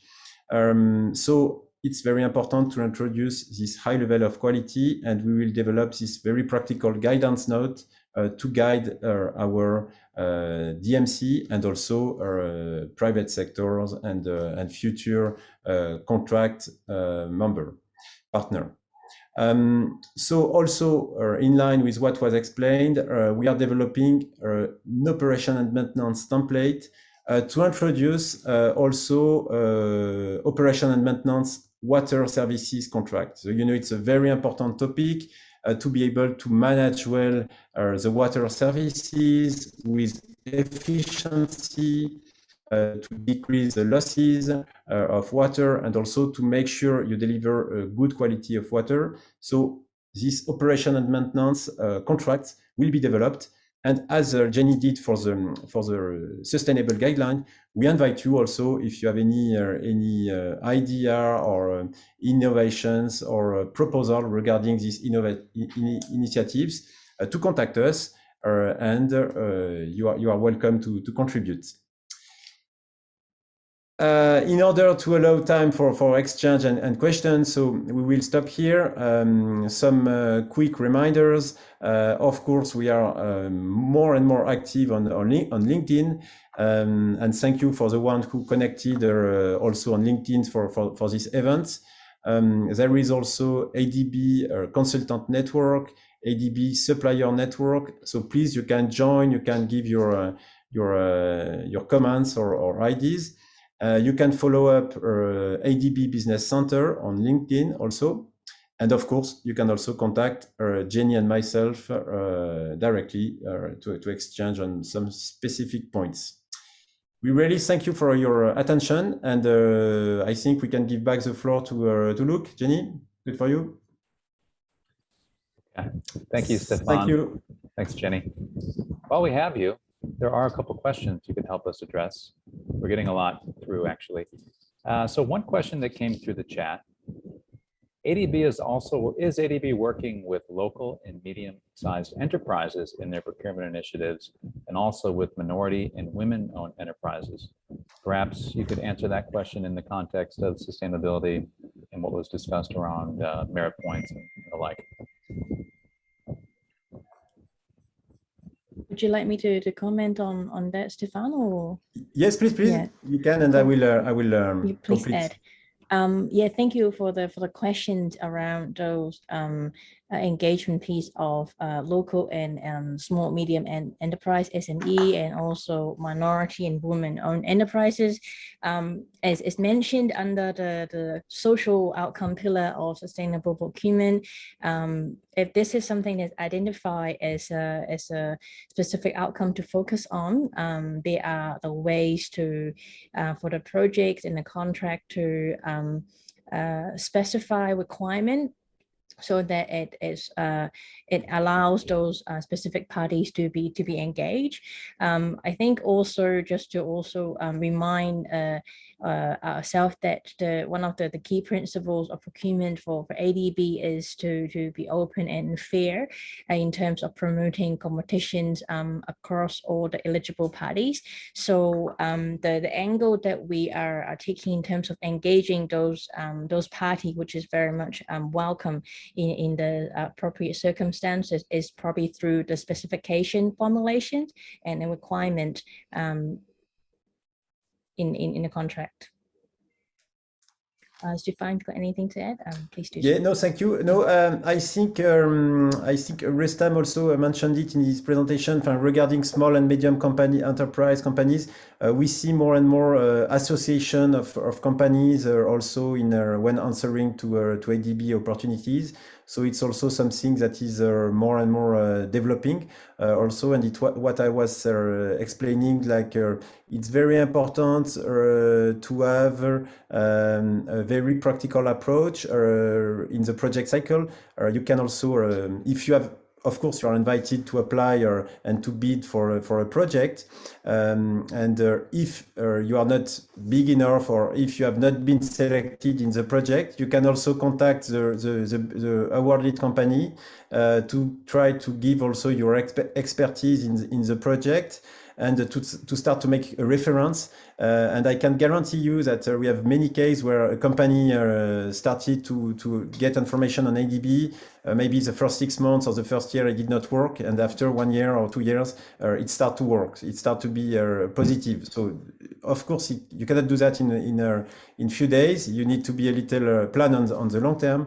But if you start also to learn by doing, and if you are not selected in one opportunity, you can be selected in the next one. Regarding final quick comment on the guidance note for for the merit point system.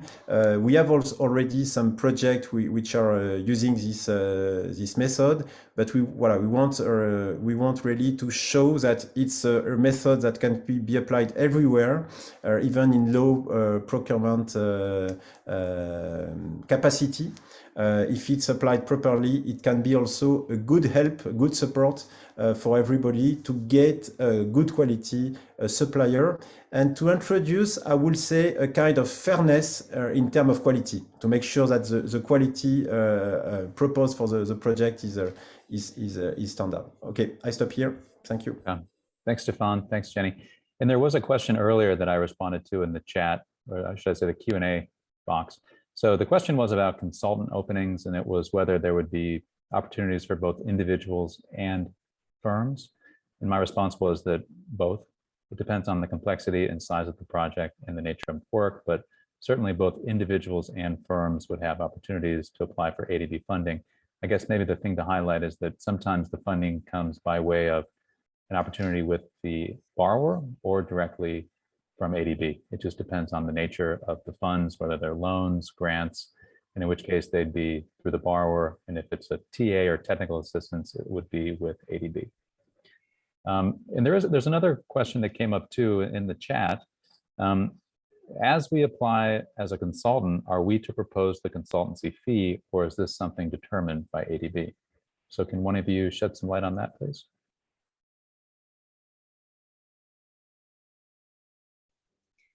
I think as Stefan mentioned before, there are different selection methods for consultant service recruitment.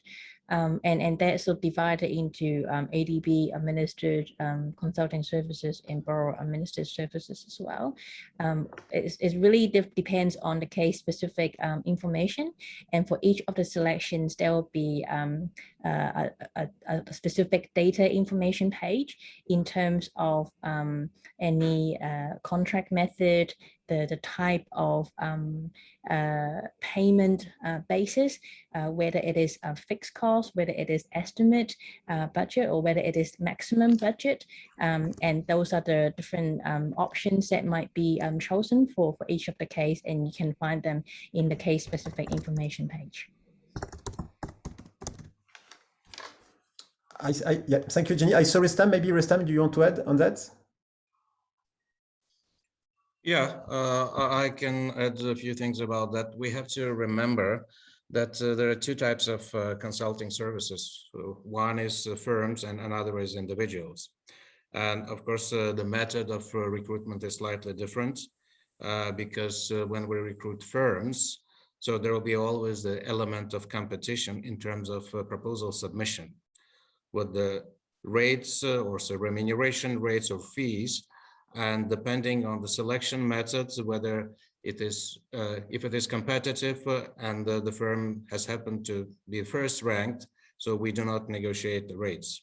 But when there are selection methods where price is not a factor in the competition, then of course firms propose the rates, but we have to review and negotiate. If the rates are too high, we would require substantiation why those rates are too high. So you have to keep this in mind, because we do not have a process where, say, the consultant would just ask whatever rate they want and ADB would be able to agree, especially for individual consultants. We have our certain internal processes based on which we determine what is the appropriate rate. This depends on the complexity of the terms of reference, the job level. So because some assignments are for more senior positions, some are for more junior positions. And then also we take into account past experience and general qualification of those consultants, and we offer the rate. This is for individual consultants. We do not require individual consultants to propose their rates. We offer our rates, but of course, anyone who is willing to work as an individual consultant can agree or disagree with that rate. And if the incumbent disagrees with that rate and is asking for a higher rate, he or she should be able to demonstrate or substantiate the requested rate in the form of past contract, right? So because we have to ensure that all consultants engaged by ADB at the same level, they are paid approximately the same kind of remuneration fees. So this is something to remember. Thank you. Okay, great clarification. Thank you, Rustam, for that. And there's another question that's come through the chat, and it's how do we know about the consultancy opportunities and the openings? Do one of you just want to give a very brief kind of overview of what one would do if they were to kind of make that first step to start surveying opportunities for ADB consulting opportunities?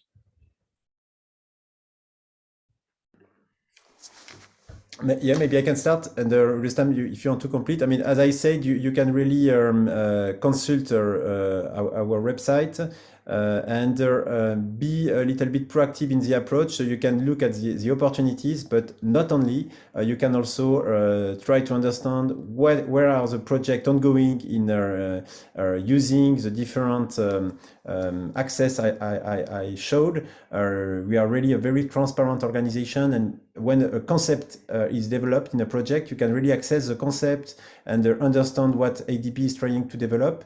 Voilà. As we said, what we try to explain along this session is really you need to understand what the client is willing to develop, and after you can really bring along the project cycle your contribution and innovation by accessing also inquiring with us about the status of the project. I think Rustam wanted to add something.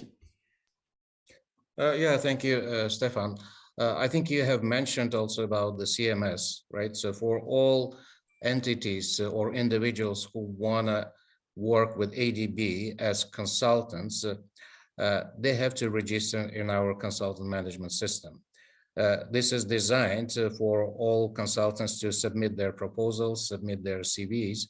And if you are registered already, you can sign off for receiving automated notifications of all opportunities. So you will receive weekly notifications of all upcoming opportunities. That's one way. Of course, another way is for you to check our website, because every day there will be some new opportunities, because we cannot control that flow. So if tomorrow in one country there is a new project approved and there will be new consulting opportunities, they will be all published on the ADB website. So it's more of kind of homework for all interested to look at our website. So I think this is something which you could also keep in mind. And we also mentioned that it's not only ADB financed consulting opportunities. There could be also loan projects where borrowers advertise. If you are interested in a particular country operations, so then probably you will have to look at the local mass media, because sometimes they advertise in the local press, and the information about that opportunities come to ADB with maybe 1 or 2 days delay. So we always encourage borrowers to provide this information to us so that everything is available on ADB website. But because of this 1 or 2 days gap, you may find something on the borrower's website, or in local mass media, which is still not available to ADB. But that's another window to consider. Thank you. Okay, thanks, Rustam. And maybe just one final question before moving on to our third and final section of the overall seminar. And this question came in the chat box. And there's a request from Stefan to instead use the Q&A feature rather than the chat box, but I'll read it from the chat box. And it's a bit technical, but it says, in view of COVID-19 travel restrictions, how does ADB address the quarantine periods for entering and exiting target locations and the travel insurance to mitigate COVID-19 infection and hospitalization? Anyone want to tackle that question? Yeah, maybe I'll take that, Luke. I think many of you are aware that when the pandemic started, there were a lot of uncertainties, and we have issued certain guidances for ADB project officers, but also for consultants. All consultants who were registered in CMS, and there were more than, I think, 7,000 at that point in time, they have received automatic notifications on how to basically react to those additional challenges caused by the pandemic.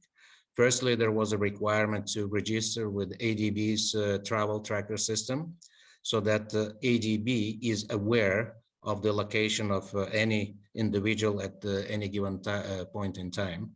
Secondly, we have required for consultants with the ongoing contracts which involve travel to suspend the travel, and before initiating any travel to check with ADB whether ADB would allow traveling to those locations.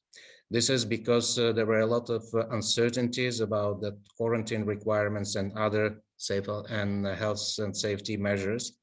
Now, since the situation is improving, but it's also very kind of dynamic, we cannot predict what will happen tomorrow, because some countries which had very simple requirements in terms of quarantine now have strengthened that because there were spikes in the COVID-19.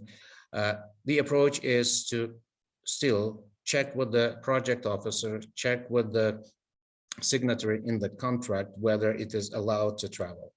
And then ADB will also assess the situation based on our information, whether it is possible to travel, what is the risk involved, and also, of course, the quarantine requirements.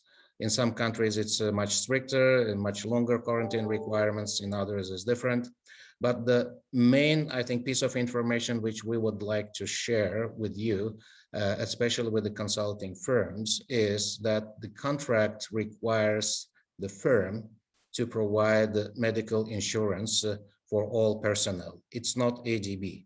So therefore, as the contract stands, there are no additional kind of financial costs in the contract, but by definition, consulting firms are responsible for covering all insurance, medical insurance, travel insurance for their personnel.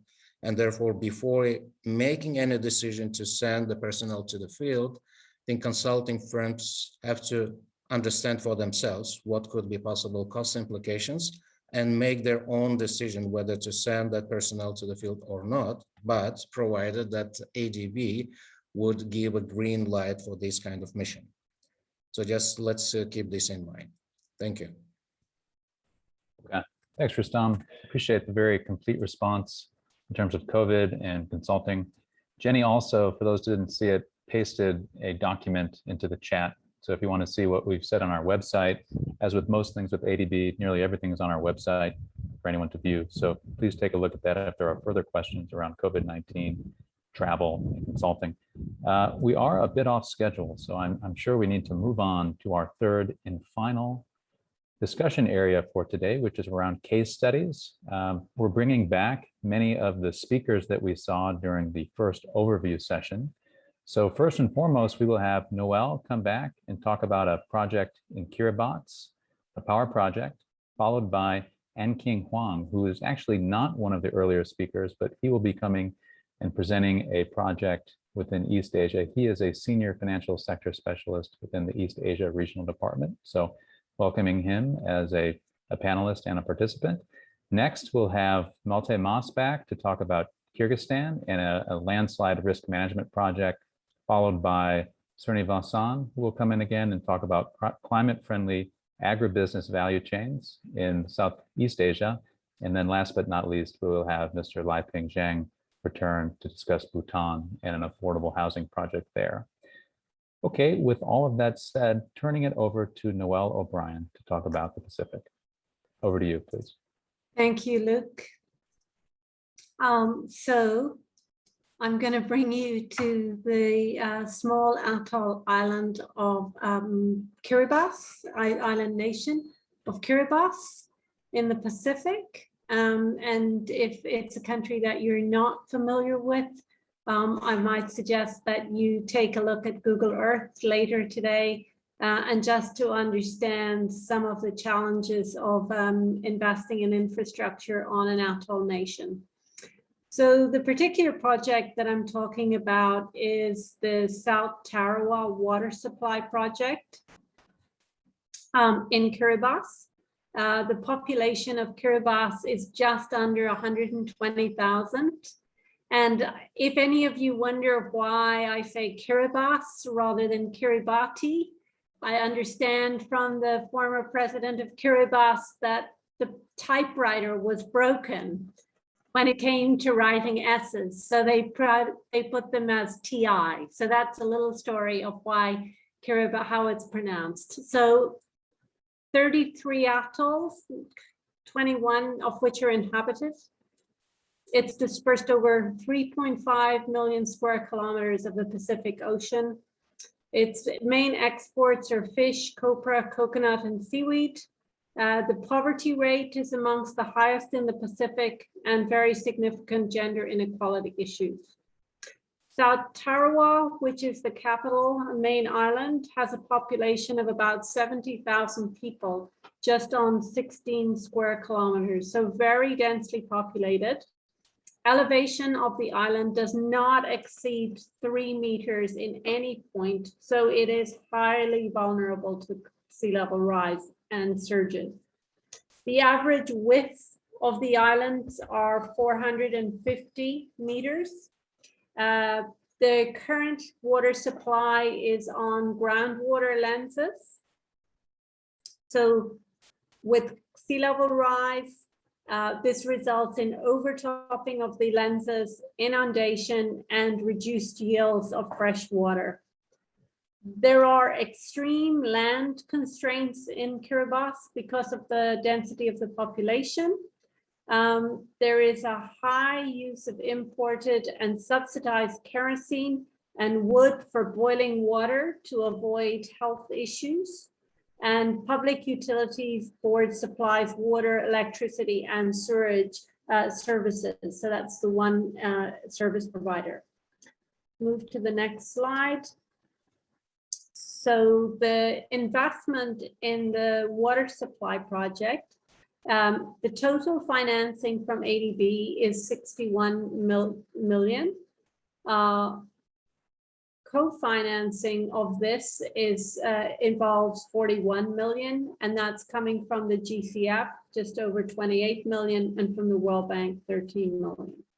The project was approved in August 2019, and the objective is to increase access to safe and water resilient water supplies in South Tarawa. So there's civil packages require 3 international partners. So there's 3 packages, and the brief scope of work involved is desalination plants. So there will be 2 desalination plants. There's also 2.5 megawatts of solar PV, and there's water distribution system, the rehabilitation and operation of 180 kilometers of mains, over 12,000 connections, and then an operational and maintenance of the South Tarawa water supply for 5 years. And the next slide. The packages are ranging from 7 to 30 million. The advertisement period is very current, Q3 2021 to Q2 2022. Procurement methods, there will be, for the desalination plants, will be design, build, and operate. For the solar PV, it will be a design and build. For the water distribution mains, this is going to involve civil works, supply and install, and operational and maintenance. Next slide, please. There's TA or consultancies under the project, but these have all already been awarded. The executing agency, if you're interested in more information, is the Ministry of Finance and Economic Development. The implementing agency is the Ministry of Infrastructure and Sustainable Energy. Obviously, there are massive constraints with COVID travel restrictions, but there are announcements from the government of Kiribati to open in the early part of 2022. And you can find the bidding documents on the ADB website, but also from the Kiribati Ministry. So, thank you for that. I'm happy to take questions later. Thank you, Noelle. Very insightful and interesting project in Kiribati. And I did wonder why it's called Kiribati rather than Kiribati. Okay, thank you again. Now we will turn it over to Mr. Huang to talk about this interesting project in East Asia. Over to you, please. Okay, so this is a project on the Bank of Xingtai Green Finance Development Project. It is, of course, in the People's Republic of China. How do I go to the next page?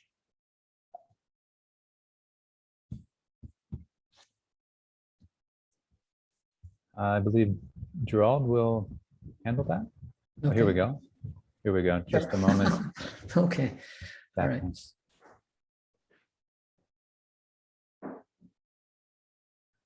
Okay.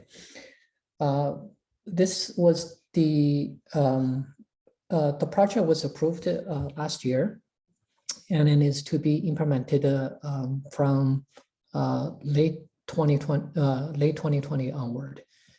Next page. Okay, can you press again? Yeah, so the objective here is to promote a green finance. So Bank of Xingtai is a small to medium size, we call the city commercial bank in the People's Republic of China. It's not among the large state banks, and which is not a mid-size so-called joint stock bank either. It is a localized small bank. The reason we partnered with such a small bank is because green finance in the People's Republic of China has been relatively developed at the large bank level, but at the small bank level it is still lacking, and that's how we decide to target to this type of the clients. Next page.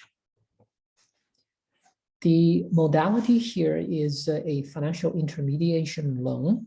Basically, it's a credit line that we give to a commercial bank, ask them to pass on to the other sub-borrowers in accordance with ADB's requirements. The amount is about 170 million euro, which is about 200 million US dollars. And we have a capacity development components for about 7 million actually funded by Bank of Xingtai itself.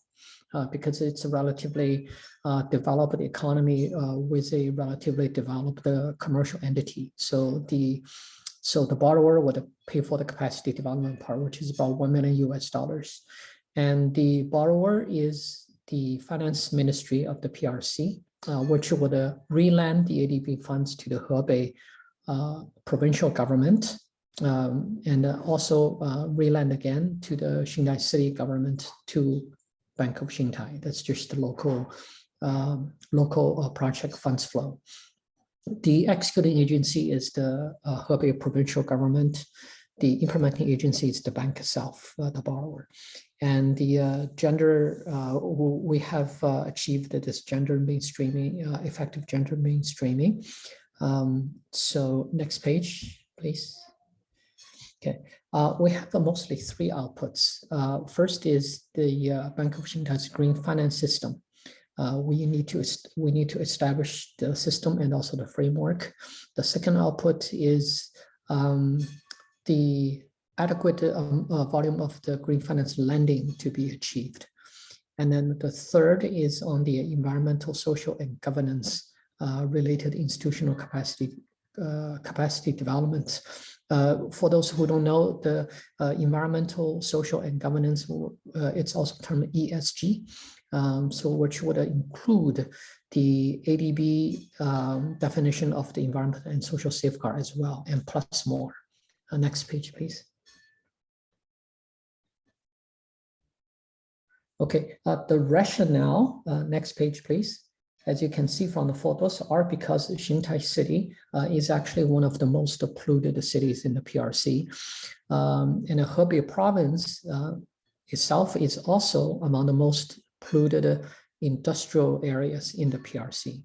And then there are 4 cities within Hebei province are among the most polluted in the entire country, at least as of 2019. And the Xingtai is ranked as the 3rd most polluted. The green finance is relatively less developed in the smaller city and commercial banking segment, and then also because of the high level of the pollution in Hebei province. And then we did such a pilot project to demonstrate the green finance approach, and then we hope that such kind of a model would be replicated in other similar regional city commercial bank as well across countries, because this kind of this type of the banking institutions, it would be in the hundreds. Next page, please. So the key feature of the project is we would promote green taxonomy, because that basically determines what is green. So we have introduced, let's say, the PRC domestic taxonomy, which is introduced by the essentially by the Planning Commission in China. It's called the National Development and NDRC, National Development Commission. And then also there we are also introduced the European Union Sustainable Finance Taxonomy, which is the international best practice. Okay, so we have this promotion of what defines to be green. So what is green, right? So these green taxonomy determines what is green. And then second is to develop it, as earlier mentioned, this ESG system. So we can support the ADB's environmental social safeguard management system. We can also develop a sound environmental impact assessment system, because eventually the goal is to meet the Paris Agreement for greenhouse gas reduction. So how much of the inputs of the financial term could generate what type of the greenhouse gas reduction? We need to be able to measure that. So that would also be an area it would ADB would need assistance. And then the third would be the establishment of a green finance IT system. This is also very innovative. The system would help identify qualified green finance projects per stated taxonomy requirement. And then also it would identify sub-project environment and social performance. And then finally, it would integrate the ESG into the overall sub-project risk management system, because for those sub-projects that would comply with the ESG requirements are less likely to get penalized by the government to be shut down, right? So if that's the case, then the ESG compliant sub-project would have a higher credit quality, and which would have a lower credit risk. So if that's the case, then how do we integrate that into the overall commercial banking credit risk management system? So that is also one of the area ADB that would need probably external assistance in that. And also the last one was the strengthening of the information disclosure. This would also be a big innovative area of such as compliance with the global reporting initiative called GRI standards. So we would also need a technical expertise in those areas. Next page, please. And press it again. Yeah. Okay. The potential area for the business opportunities, I would say that would be the following few. One is we would probably need the support in terms of people who are familiar with the ADB standards of the safeguard requirements, particularly at the financial institutional level. And this would include ADB standards of environmental and social safeguard practice, including involuntary resettlement, indigenous peoples policy, and also the environmental guidelines. And second, on the green finance IT system, we can probably need assistance in terms of how to design and also integrate such an IT system for green finance, and also to include to incorporate the ESG and also the disclosure requirement. Press again, please. Okay, and then the next one would be the green finance knowledge sharing. We would need a specialized knowledge on the international best practices. And then also we would need, for example, in addition to finance, we would also on the investment side, would try to introduce the principle of the responsible investments, and on the global reporting initiative as well. So these international best practices, we could seek assistance in terms of getting the expertise in those areas. Next page. And also potential area, okay. Okay, sorry, that goes the other way around. So there are three areas. First is the technical area for the sub-project assessments. So in terms of the technical area, we could also try to get help in terms of waste to energy, renewable energy, technical skills, habitat restoration and eco-friendly manufacturing, such as in terms of, let's say, biodegradable packaging manufacturing capacity, for which we could use expertise and go to the local area, try to develop such a capacity, or at least to cooperate with the existing businesses which have the similar capacity, which can be easily converted into more green production methods. So these area we would need assistance. And also on the green bond, there are international standards for the green bond taxonomy. So on the issuance of the green bond on the treasury side and also on the technical side, on the compliance side, we could need some help. And of course, we are supporting this with the highest level of the ADB gender mainstreaming requirements. So we could support, we would need a support in those areas as well. So basically supporting the gender, gender work at the institutional level, at the commercial banking's portfolio level, and also at the ADB finance, the specific sub-project level. So that would be all my presentation. Thank you very much. Thank you. Excellent. Thank you, Mr. Huang. Seems like a lot of opportunities just there on that single project alone. So appreciate you sharing those, and I'm sure others do as well. Okay, just kind of to keep to schedule, we do have our next speaker on deck here. Again, it's Melte Mas to talk about a project in the Kyrgyz Republic. The floor is yours, Melte. Yes, thank you very much. Yes, there are constantly new projects and new opportunities being prepared and implemented in the region. I will not present a list of future projects, but show on two small examples what kind of support we are looking for in terms of climate change and risk management. Next slide, please. One example is the recently developed landslide risk management sector project, Kyrgyz Republic. It's an example of a project where the disaster risk reduction or disaster risk management aspect were the main consideration of the project. Just for the background, the Kyrgyz Republic is particular in the southern provinces, which are lying in mountainous areas, is highly prone to landslides because of the rainfall patterns, the geology, the land cover, and the high seismic activity. And there are more than 4,500 landslide sites in the country, of which 1,200 are quite active, and about 550 settlements representing around 30% of settlements face immediate landslide risk. So it's quite a challenging situation in the country.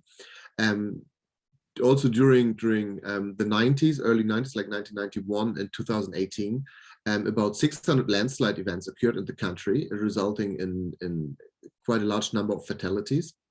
And climate change is, of course, expected to increase this landslide frequencies because of earlier snow melt, melting permafrost, and also more intense rainfall events. So this project was developed together with the Ministry of Emergency Situations. And the core objective is to increase or to reduce the vulnerability and the exposure of communities and infrastructure to landslide events. More precisely, it's the target is to reduce human and material loss from climate and geophysical related disasters, and also to increase the level of protection of the population and territories from emergency situation. Under the outputs, you can see there are three outputs. Output one is landslide mitigation engineering measures implemented. The second is system for on-site and national landslide monitoring improved. And the third is capacity for landslide risk management strengthened.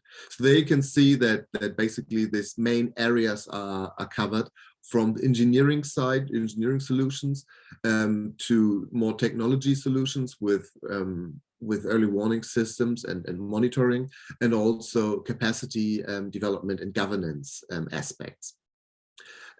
This project contains several innovative elements, like engineering with nature-based solutions, specifically for slope stabilization, then also piloting of innovative satellite-based systems for nationwide landslide monitoring, which is quite unique and very important in order to have like a holistic management of this issue, and also community-based planning and capacity building to support the sustainability of the project and to ensure that really the communities are involved in the decision making.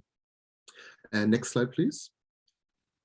What we can see from this project is basically the importance of the upstream assessments. For this project, the landslide risk reduction framework was developed, and several assessments were undertaken. So it's in the preparation phase of the project, there was already like a fairly large team of consultants involved in producing all these assessments before the project was actually signed and agreed and is now up for implementation. So there was a particular, in our context now, there was a landslide risk assessment to identify the project sites.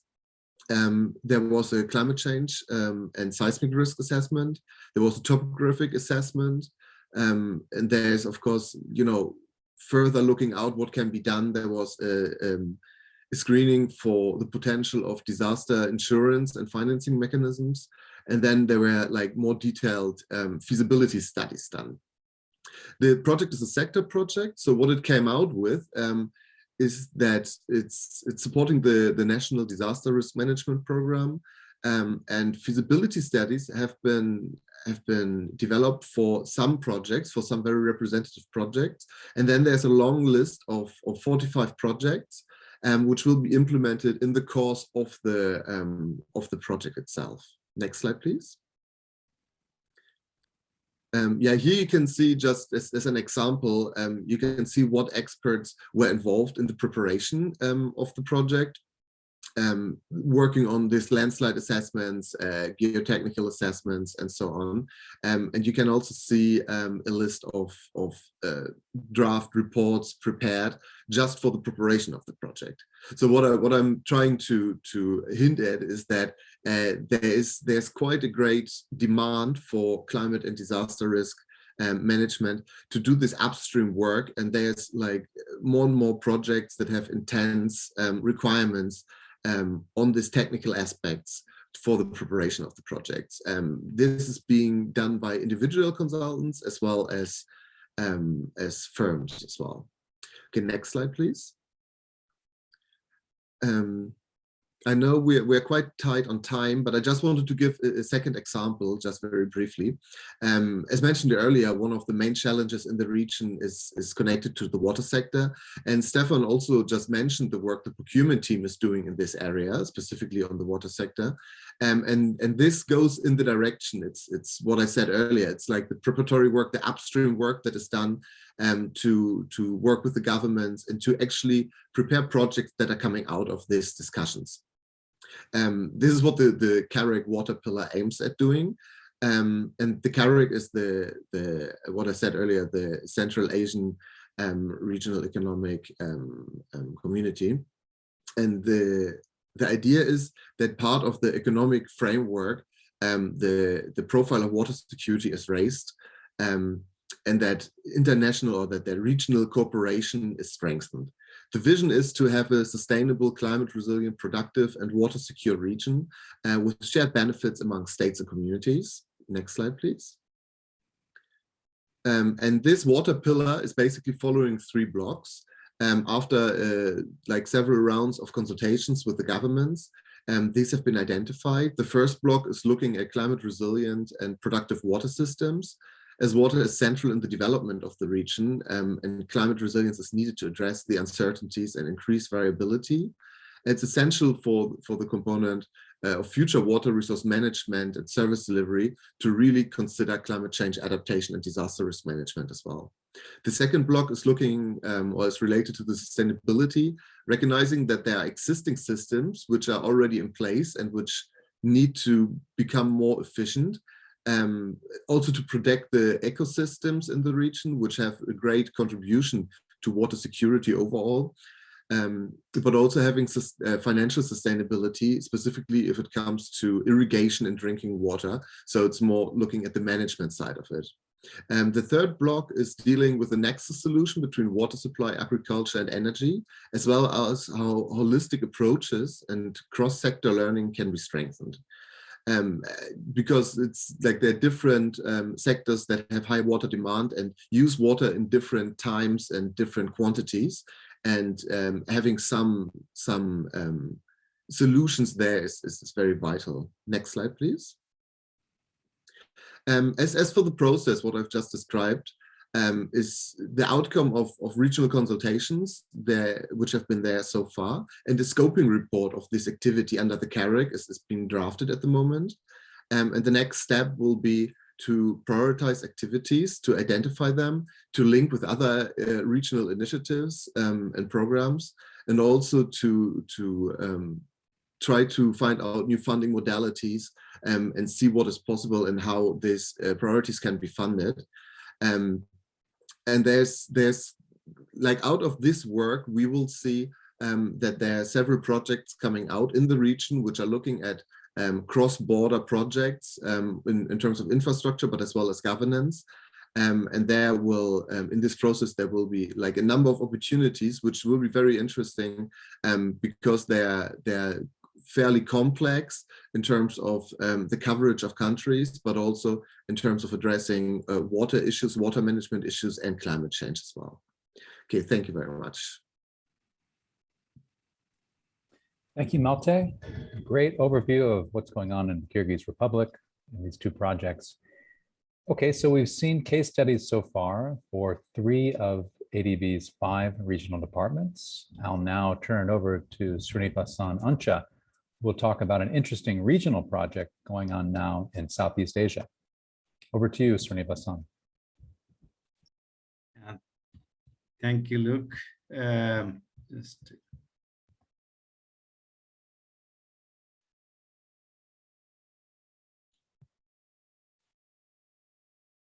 Okay, I think Malte has given a good explanation of one of the regional projects in Central Asia focusing on water.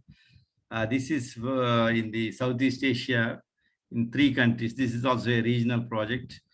Actually, the ministers of agriculture of the Greater Mekong sub-region, 6 countries, they have endorsed a strategy in sometime in October 2017, talking about basically the strategy has a vision that this Greater Mekong sub-region would be a sort of leading supplier of safe and quality agricultural and food products to the entire world.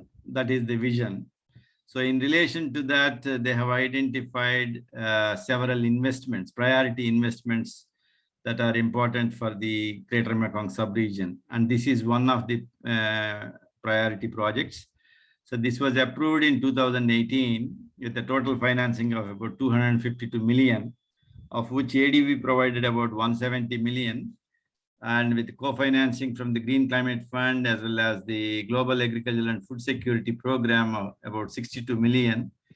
And of course, there is additional financing from governments and beneficiaries.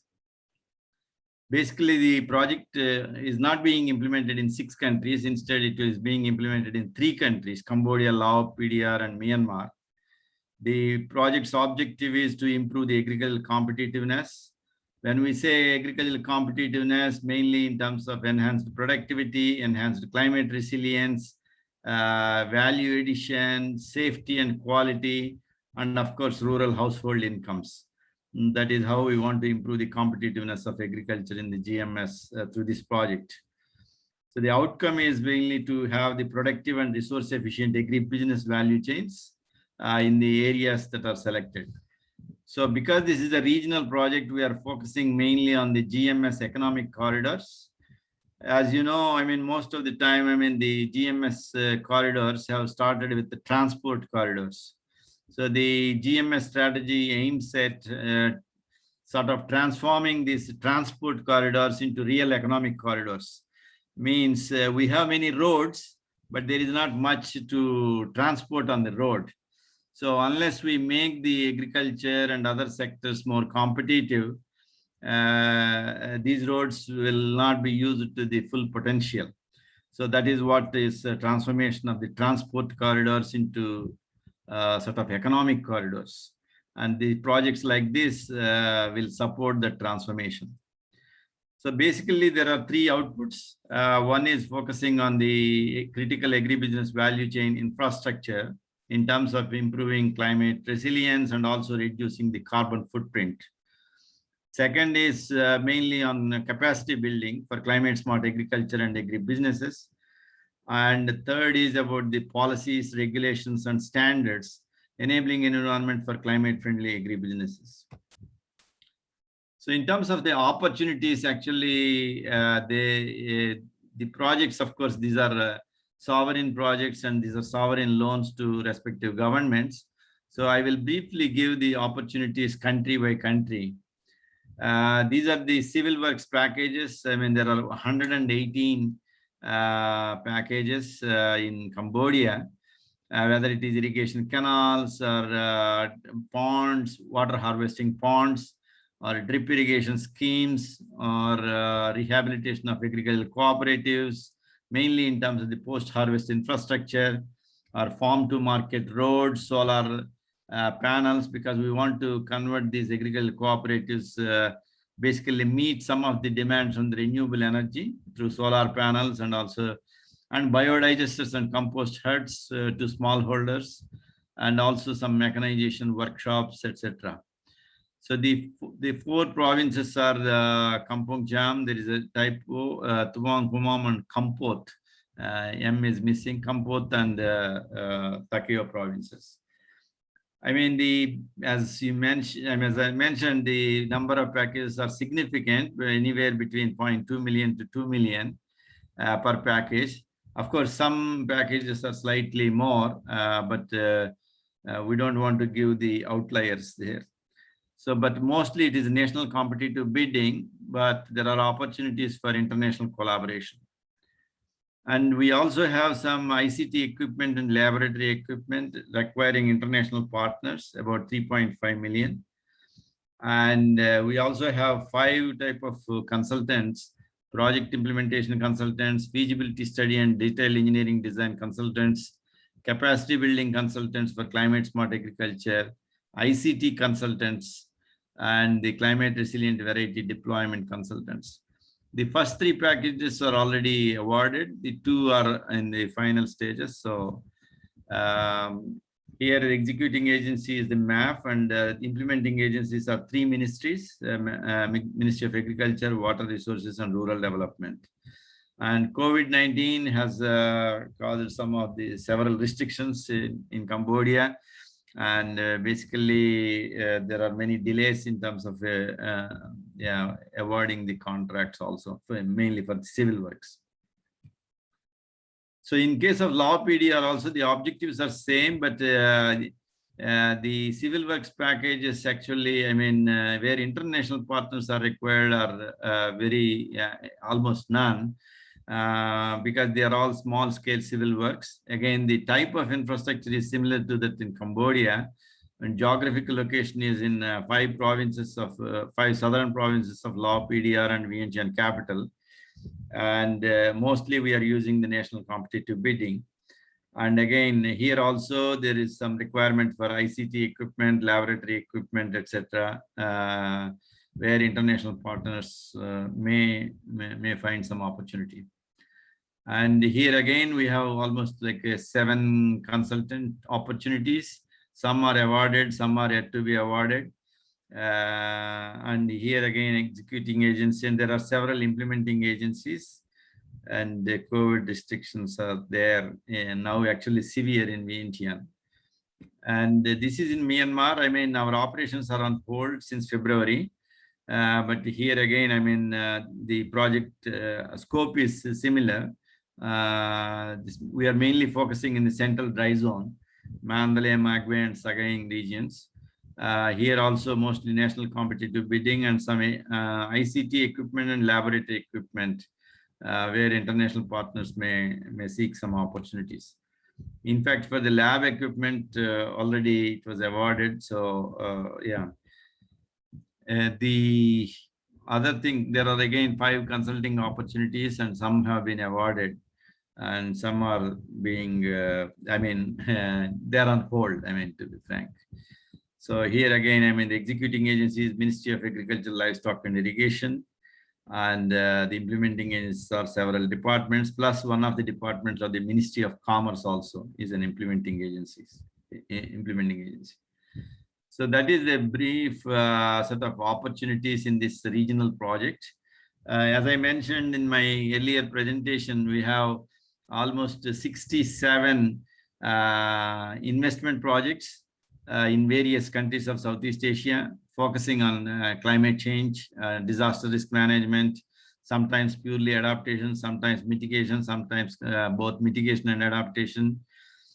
So the opportunities are many in terms of civil works, mainly in terms of climate proofing, or in terms of reducing carbon footprint, I mean, either in terms of enhancing energy efficiency or renewable energy or sustainable waste management opportunities wise. So basically the opportunities are many to explore. Thank you very much.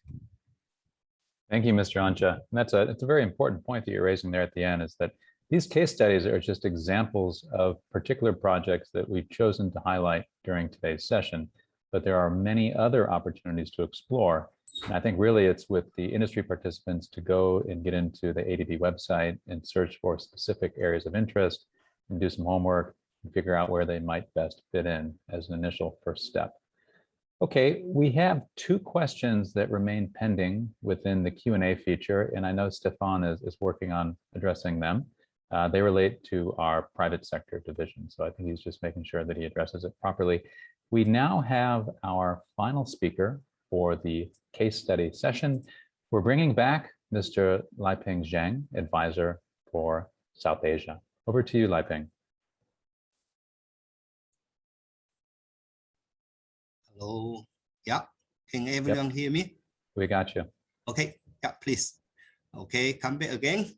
So a slide. Okay. Actually, for the case study, we prepare one case from Bhutan. Next. This is not a big project and also not so small. It's an investment of 30 million.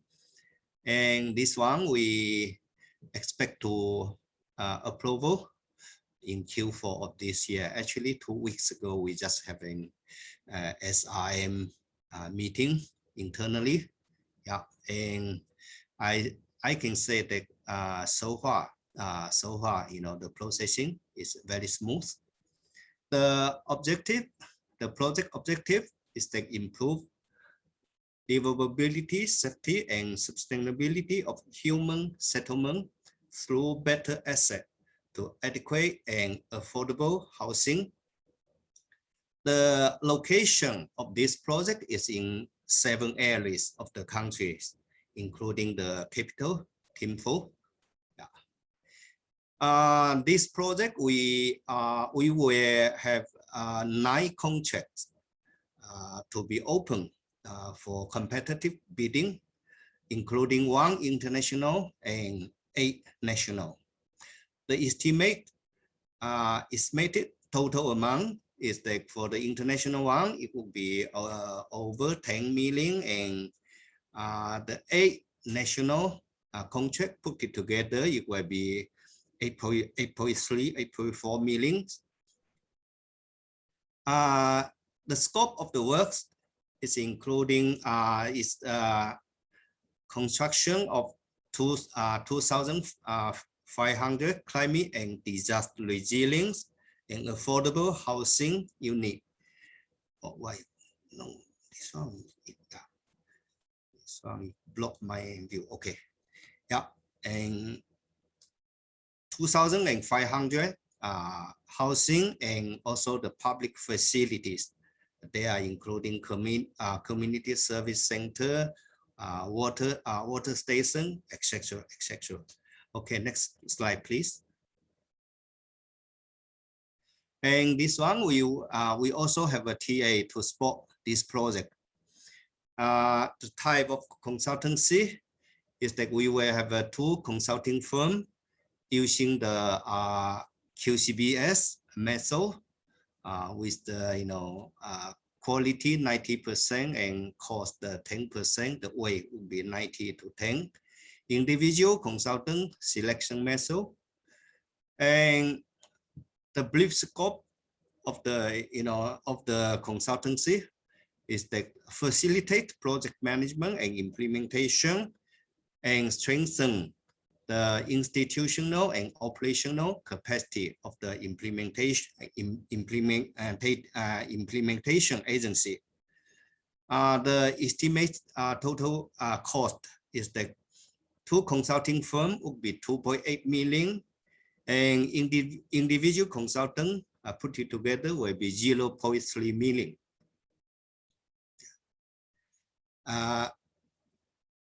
The executing agency, we call EA, is the Ministry of Finance of Bhutan. And the implementing agency is the National Housing Development Corporation Limited. And in Bhutan, they still have a travel restriction due to the COVID. There's a COVID restriction. And the bidding information is international and national advertising. Okay, next slide. And next slide, please. Yeah, here I will stop here, but I will leave the contact information of the project team to you guys. Here, like the project office is Jude, and he is the head of the project administration unit of the division. Yeah, the email is there. You can also contact them.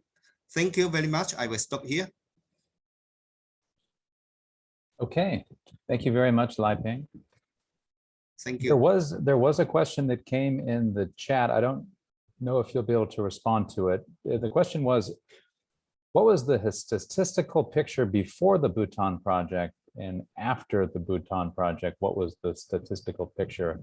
I understand it's a fairly vague question, but yeah, this is very hard to answer. Yeah. What's the statistic? Okay. Yeah, anyway, like the situation in Bhutan is like the number one, we say this is a climate resilience housing. It's because there's Bhutan is in the mountain areas. It's very prone to many climate change related risk and hazard, geographic hazard, that like landslide, earthquake.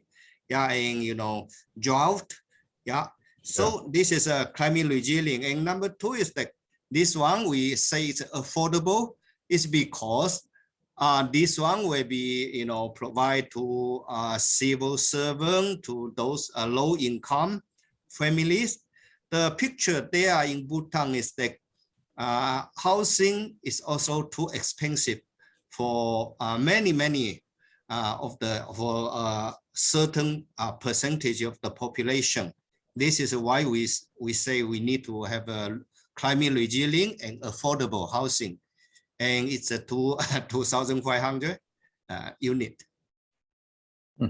Okay, I appreciate you responding to that. It is indeed it's a difficult question to respond to, but I think that hits the mark right there.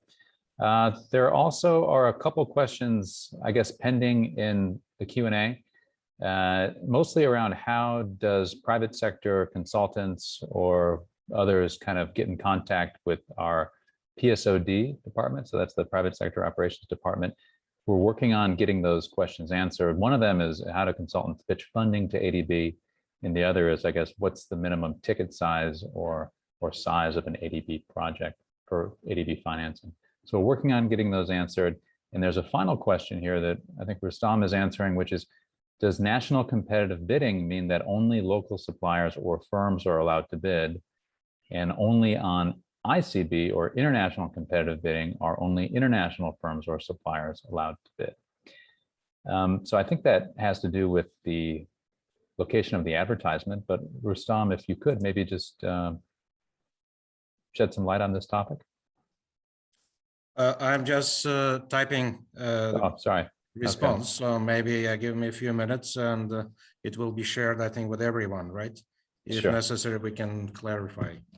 Okay, that works. Very well. Well, in that case, I don't think we have any further questions. We can close out the Q&A for the case study section. We do have a survey which I mentioned earlier. And if we could just flash, I think there's a QR code for the survey. We'd love to hear from you. Help us shape future business opportunity seminars.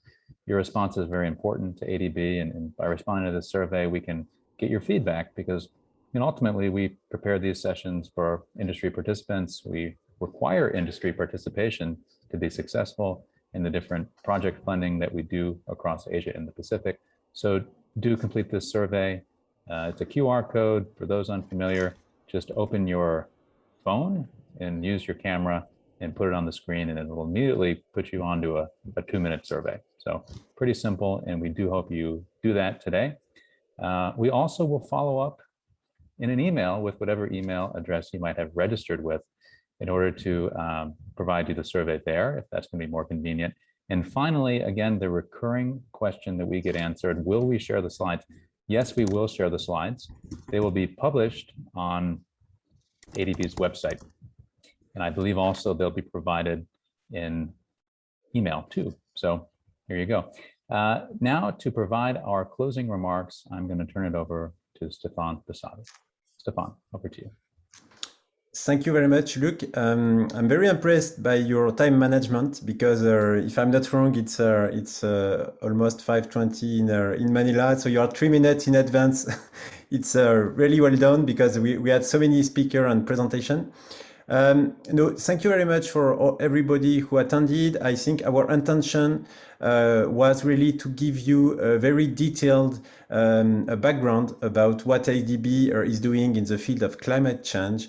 I know these days everywhere in Europe, in Asia, in worldwide, we may say everybody is speaking about climate change and disaster events. And as it was mentioned, we had very recent disaster also in the United States with flooding events in New York. I mean, everybody is very sensitized around that. So we wanted really to take the time to go in details with ADB experts. And I think you acknowledge that either in procurement or in climate change, ADB is having a strong expertise on this aspect. But of course, we rely on you to bring high quality for the delivery of the project. So either contractors, consulting companies, it's very important that we partner with you on that.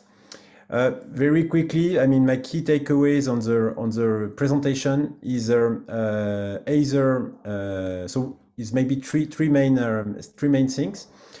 First, that ADB has a defined strategy at the general level regarding adaptation and mitigation.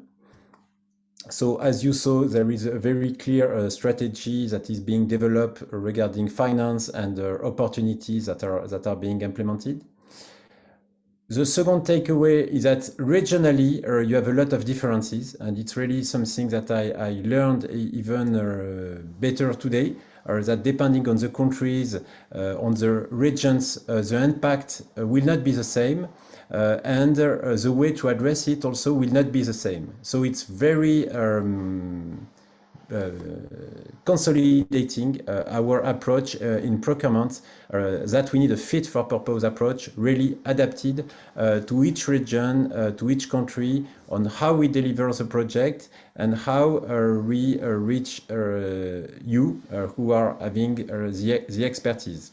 And I know that some of you have also very local knowledge of each country, each context, and it's also what we are looking for, an adapted answer to each of the problem. And maybe the last takeaway is, as Jenny explained, and myself and Rustam and the whole procurement team, and Luke, is that the procurement framework is constantly evolving in order to bring up new approaches, new technology, and to really help the contractor and the consulting to express themselves in the best way possible, to really bring all their expertise and transformative approach in this much needed sector of actions for positive action for climate and disaster events. So really, personally, I really enjoyed this session. Of course, the recording will be available. Thank you, Luke, for your great moderator role. Thank you, Rustam and Xiao Hong, for your introductory remark and for your participation. And I will stop here and see you in the next BOS events. We have many events coming in the coming weeks. You can find that on the ADB website. So you are really invited to attend also. Thank you very much.